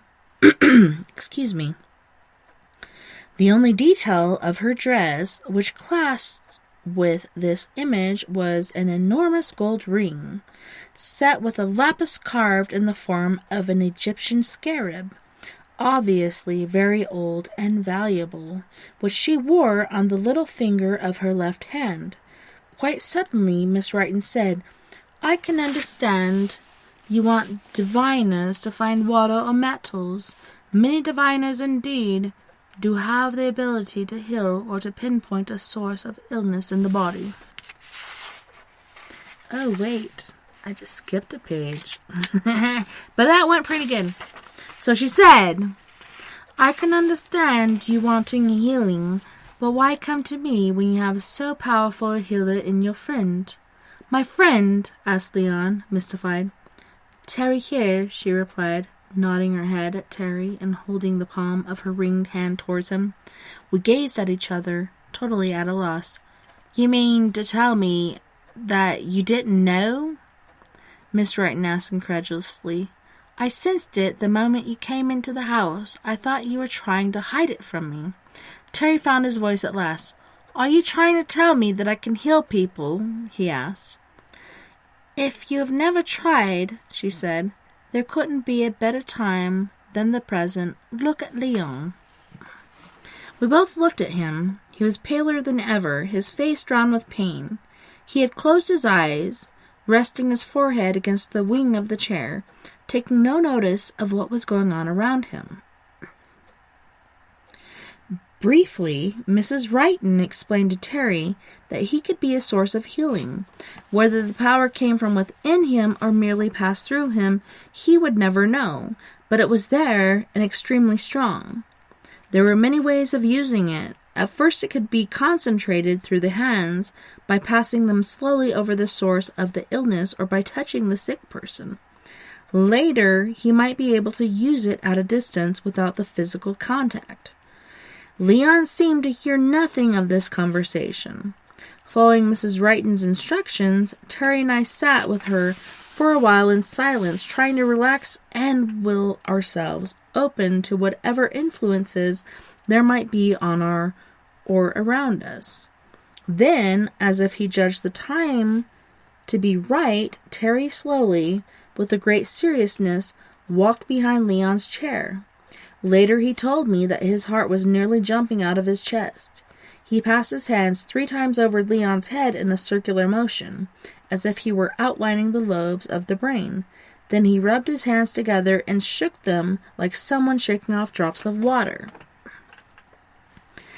His actions had authority.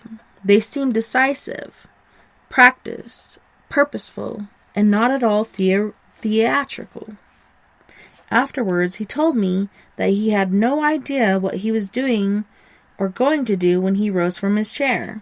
The action seemed to come from him naturally. When he rubbed and shook his hands, it had seemed to him as though he had some sticky, rather dangerous fluid that was leaving his fingertips, but he had no real sensation. In 5 minutes, Leon's migraine has disappeared. The color had returned to his cheeks. He was cheerful and lively. Terry exhausted, not, he said, because he felt something had been taken from him in the healing, but purely through the excitement of his discovery. Later, he told Mrs. Wrighton that he had often depressed and irritable feeling that life had no meaning. "Now," said Miss Wrighton, "you know why. It is because you were not using the thing in yourself which is the highest value. A gift of healing is a gift of goodness for other people. Ignore it or keep it to yourself and you bring a spiritual sickness on yourself." All this happened some time ago, and Terry still uses his power, but he does not practice publicly. To preserve his privacy, I have changed the names of the people involved. The location, however, has not been changed, and it was also in Balham that another man who who has become a legend in his own lifetime, first discovered his remarkable power. This man, Harry Edwards, faith healer extraordinary, was fought many times with the medical profession in his efforts to substantiate his cures. He has not obtained anything but the most grudged approval. Either, it is argued, the cure is scientifically explicable and so has nothing to do with intercessionary healing, or the doctor must suspect that the diagnosis is wrong. Otherwise, he offends against the basic scientific belief that every event has a specific cause.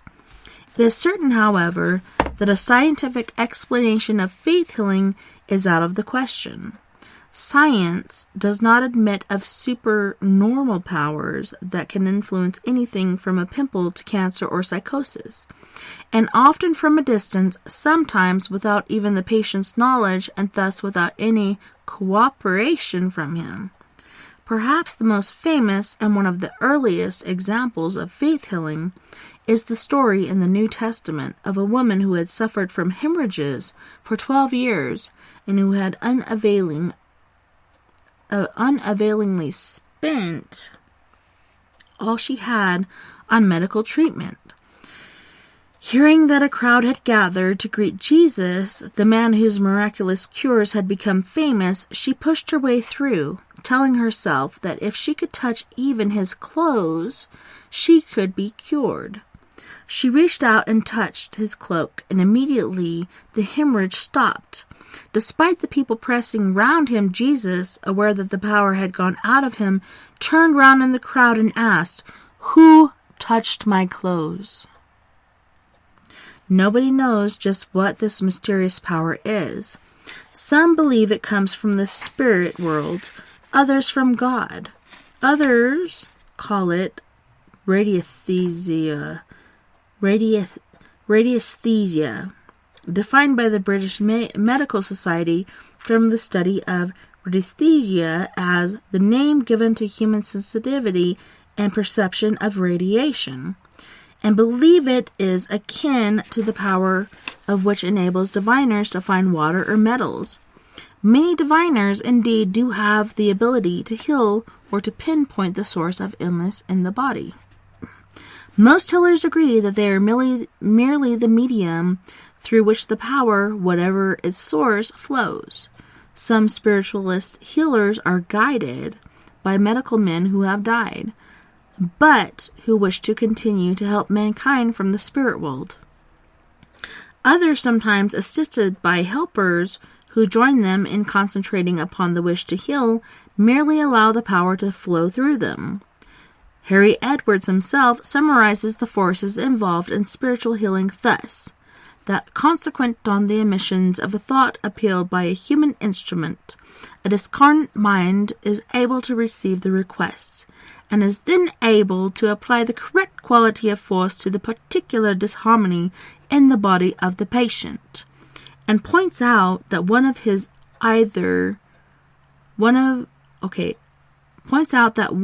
either to accept these conclusions or assume that healings are the result of the personal intervention of God on behalf of the favored individual. Whether or not one believes that human beings can be healed through intercession with the spirit world, there is no doubt that Harry Edwards has brought comfort and relief to many people in his lifetime. But it was not until he was more than 40 years old that, almost by chance, he discovered his great healing gift. Harry Edwards was born in 1893 and, as the son of a London compositor, was apprenticed to the printing trade. At an early age, he became interested in public work, pioneered by a Boy Scout troop, and became involved in liberal politics. When the Great War broke out, he enlisted the Royal Sussex Regiment and was sent to India, brought trouble on himself for writing outspokenly about the poor reception given to the men of the Royal Sussex by the local residents. The article brought Harry Edwards before a court-martial, from which he escaped unscathed, but it also improved the lot of his fellow soldiers, His lively concern for others was already bearing fruit. As a qualified engineer, he was sent to Persia, a country which at the time was in great civil disorder, to build roads and bridges. Thousands of people were dying of starvation or roaming the country, having fled before the advance of the Turks. Now a commissioned officer, Edwards had a considerable part to play in administering the region, and was made director of labor over an area of 250,000 people.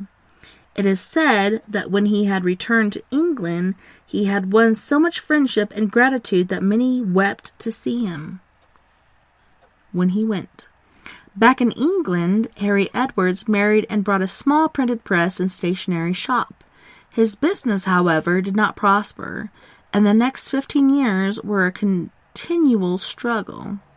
Meanwhile, however, he worked hard for the Liberal Party, standing as a candidate for North Camberwell in 1929 and 1935. His rationalist liberal philosophy also prompted him to work for the League of Nations and to interest himself in local affairs. Another of Harry Edwards' interests during the 30s was magic. As a member of the Magic Circle, he learned many of the tricks of the game and developed a magician's eye for sleight of hand.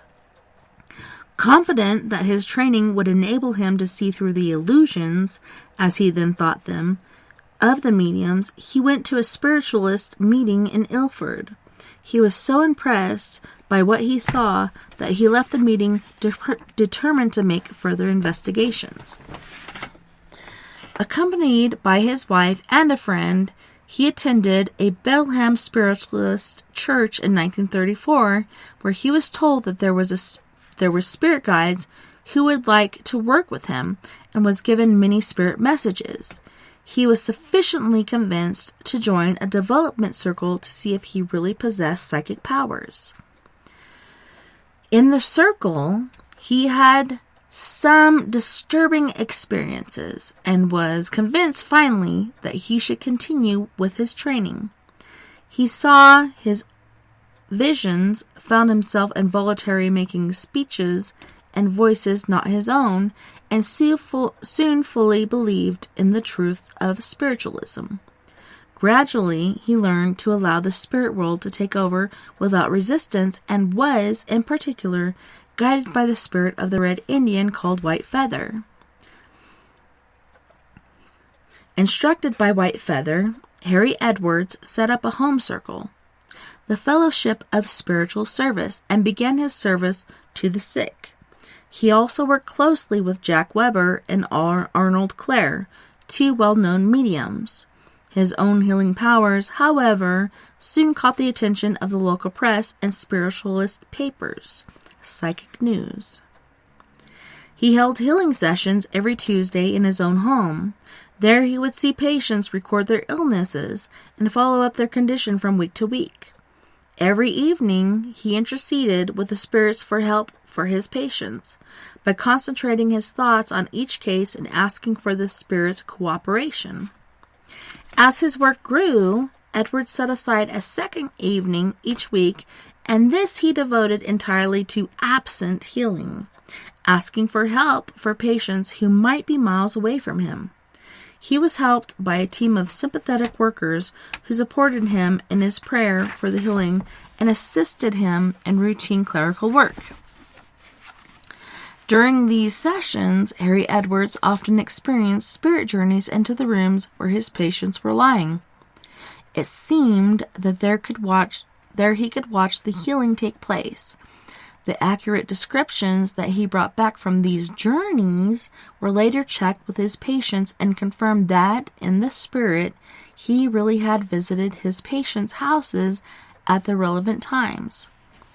Maurice Barnabell, ex-editor of Psychic News, in his biography of Harry Edwards, describes one of the first important cases. This is an example of healing at a distance and also without the patient's knowledge. The patient, let us call him Smith, was a Belham man who had been forced to give up working because of increasing weakness, stomach troubles, dizzy spells, and a disturbing loss of weight. Examined by a specialist, he was found to have a weak heart and a shadow on his right lung. Mrs. Smith was told the bad news and advised to persuade him to go to the hospital for treatment or to make him as comfortable as she could at home. His condition was serious. Mrs. Smith knew Harry Edwards. After all, he had been a public figure in Belham for many years, but she did not know of his spiritualistic activities. Shortly after the chilling diagnosis, she followed a friend's advice and attended a spiritualist service, where she was surprised to hear Edwards address the meeting. Coincidentally, she met Edwards again in a local shop the following week and, summoning up her courage, approached him and told him her problem. Edwards thereupon offered to mention her husband during the next intercessionary meeting. In order not to worry her husband, Mrs. Smith had kept the news of his condition a secret from him. Nor would Mrs. Smith have welcomed the assistance of a spiritualist, so Mrs. Smith never told him that his name was being put forward, and she did not herself attend the intercessionary meeting. During the night following the meeting, Mrs. Smith was attacked by several camps. Her distress wakened her husband, who, to her surprise, got out of bed and filled a hot water bottle for her. More surprising still, next morning he rose early and brought her a cup of tea. His whole complexion had changed. He no longer looked tired. It was obvious to all his family that his condition had dramatically improved. From that day, Mr. Smith began to put on weight, and within 5 weeks he had gained several pounds. The next time he saw a doctor, the specialist was so impressed by the improvement that he thought he had completed a successful course of treatment. That intercession took place in 1937. In 1943, when Edwards lost contact with him, the man was still alive and working. Another case quoted by the Psychic News was described by a doctor who notes that it was most unpromising from the medical point of view, and is also one of the absent treatment. In this case, the patient had, 3 years previously, contracted a skin disease known as psychosis barbae, an intractable and distressing complaint. For various reasons, there was considerable delay before the patient could obtain expert treatment, and then because of this delay, he was told that the prospects of a cure were remote and, as one physician said, having had no treatment for 9 months, he will be fortunate if he is cured in 9 years. For nearly 2 years, he attended the skin department of various London hospitals, but the sores on his face did not heal, and the area they covered slowly increased. Then, Harry Edwards was asked to treat the case. Within about 3 months, the patient's face had entirely healed, nothing remaining but the pale scars showing where the sores had been. As in many cases treated by Edwards, the cure was gradual, only a slight improvement being observed during the first few weeks, then suddenly healing process accelerating until the sores disappeared. Incurable diseases can also respond to the ministrations of a spiritual healer. In December 1952, the father of a boy pronounced hopelessly incurable since he was found to be suffering from chronic myeloid leukemia approached Henry Edwards and treatment began. 3 months later, the boy went back to school and continued active and well. Gross also will respond to healing. In his book, The Science of Spirit Healing, Harry Edwards describes that the healer puts his right hand around the growth, and as he does so, he is conscious of the vibrational movement, pulsing down the arm to the fingers. Sometimes this is so strong that the hand and the arm can be seen vibrate violently and at times ache as a result. Despite the fact that the many doctors were witness to these remarkable cures, the attitude of the medical profession in general appears to be that there is no diagnosis, and the diagnosis must have been wrong or that the cure is, for some reason, spontaneous. Harry Edwards' healings have always been the center of controversy. Nevertheless, over the years, his practice has grown enormously. By the early 40s, he was interceding for several thousand patients a year, most of these treatments being absent healing with intercession taking place at a time agreed with the patient. By then, he had thrown over all the trappings of passes, trances, and special lights, and by just relaxing his body and concentrating for a few moments, he can prepare himself for the Spirit's use. Oh my gosh, the time is ticking down. When in 1944 his house of Belham was destroyed by 6 rockets, Edwards continued interceding for his patients, although all the records of his treatments and the agreed timings for intercessions had been destroyed. Despite the impossibility of coordinating the times of intercession, the rate of healing improved. Reports in the press of this increasing success brought Edwards an ever larger flood of requests for help, and he set up a healing center in the house of Ewell, Surrey, to which he had moved. In 1946, when his brother returned from the war and took over the running of the printing business, Harry Edwards was able to devote all his time to healing. He had always refused to charge any fees for his work, but voluntarily donations from grateful patients enabled him to move to a large house, Burroughs-Lee, at Share in Surrey, where there was more room for his helpers and the mechanics of administration. In 1 year only, the Burroughs-Lee, some 126,000 letters arrived. In the same year, 5,000 sufferers visited the house and 4,600 were personally treated by Edwards.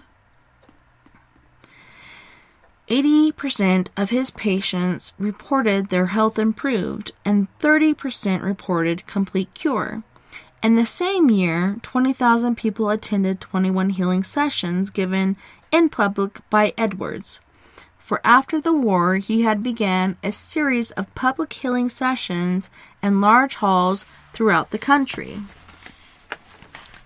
At these sessions, Harry Edwards treated hundreds of people suffering from arthritis, muscular dystrophy, disseminated sclerosis, curvature of the spine, deafness, blindness, and many other afflictions.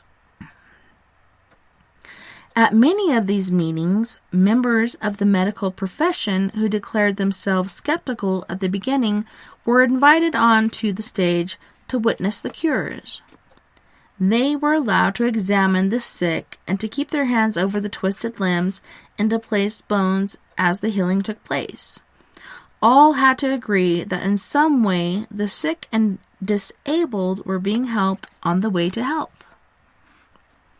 The late Beverly Nichols described in his book, Powers That Be, his own experience as a patient in unorthodox circumstances. He had had a motor accident in which his right hand had been badly damaged and the bones improperly set. For 2 years he had suffered continuous pain and been unable to play the piano. Finally, he visited a faith healer, a Dr. Ash, a man of impeccable medical record, after the efforts of Harley Street specialists had failed to improve his condition. On the second visit he made to Dr. Ash, Beverly Nichols took with him a friend as an independent witness to what took place. He describes how he took off his jacket, rolled up his shirt sleeve, and sat with his arm before him on a table while Dr. Ash stretched out his arms towards him, making no physical contact whatsoever. After about 15 seconds, during which Nichols was concentrating on not helping, since it was very vital that there should be no question of self-hypnosis, things began to happen which he could not possibly have achieved of his own volition. An unseen force, he said, was compelling part of my body to react in a manner so physically unmistakable that those reactions could be analyzed, measured, and, if necessary, photographed. The skin was vibrating like a cord of elastic after you have stretched it and let it go. My fingers were doing a sort of supersonic trill. After 6 minutes, Nichols found that he was becoming physically exhausted and that his whole arm, from shoulder to fingertips, was aching almost unbearably. He asked Dr. Ash if they could stop now, and as the doctor dropped his arm to his side, Nichols' hand gave one last flutter and came to rest, as though somebody had switched off the electricity.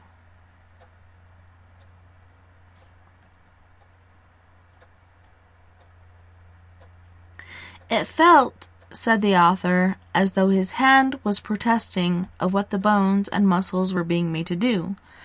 But it was his friend who found the right words for it. To me, she said, it was like the casting out of devils. Perhaps this was one way to describe the treatment which Harry Edwards continues to this day in his sanctuary in Surrey. People who come for help are not asked to believe in any creed nor pay any fees, and the work continues to be financed by voluntary donations. Medical opinion tends to assume that Harry Edwards works on the minds, emotions, and beliefs of his patients. Although this hardly explains cures made without the patient's knowledge. Even if this limited view that his power is purely an ability to call up the patient's own strengths is accepted, then Edwards possesses a gift which is not only beyond the reach of most of us, but, in natural terms, totally inexplicable. I'm just like blown away. I think it's because I'm doing this show on my own now these days, but there's 7 minutes and something seconds left, but we have already preceded our 3-hour gap. So, on that note, my loves, I must bid you adieu. It's been awesome reading to you from 50 strange stories of the supernatural, true accounts of weird and otherworldly happenings, and listening to Miss Nonye Toria. We got, holy shnikes, King Cinnamon, and then we also have Mr. Brick Casey for our musical break. But I want to thank you guys once again for joining us this evening on We Are Paradox Media's Late Night in the Rockies, and for hanging out with me during story time with me, TessaTNT. It's been really awesome to see you guys in the chat room and hear your input. I want to thank all of our friends on We Are Paradox Media's KPNL Radio, Facebook, Twitter, Periscope, iHeartRadio, and wherever else you may be listening beyond the Omniverse tonight. I had a wonderful time, and I can't wait to do it again. Tomorrow night, we have the Paradox Paranormal Forum, aka also Paranormal Free-for-All. It's going to be a Halloween party. We're going to dress up, and we're going to try to go on live video there on StreamYard. Hopefully, I believe it's going to be either on Facebook or Twitter. I can't remember where exactly I destined it. But you guys, don't forget, we are all in this together. Together, we can make the world a little better. And together, my friends, we are Paradox Media, because without you, there is no us. If you would like to join us on the Skype after party, feel free to do so. You can find me and send me a Skype request on Tessa.N.Thomas30, or aka Tessa Thomas Peterson, and that's my live frame, Tessa.N.Thomas30, or give me a call at 970-335-9596. Until next time, nighty night, love and light. Take care of my yous. And I also want to thank our sponsors. We have Mr. Roy Washington. He is our musical sponsor. And our financial sponsors and volunteers, we have Mr. Jim Morris of the Scottish Isles, Mr. Del Ellis, Mr. Kevin McDougall, Miss Mia Savage, and I just want to thank you again so much for being here. Nighty night, take care of my yous, and have a happy Halloween season.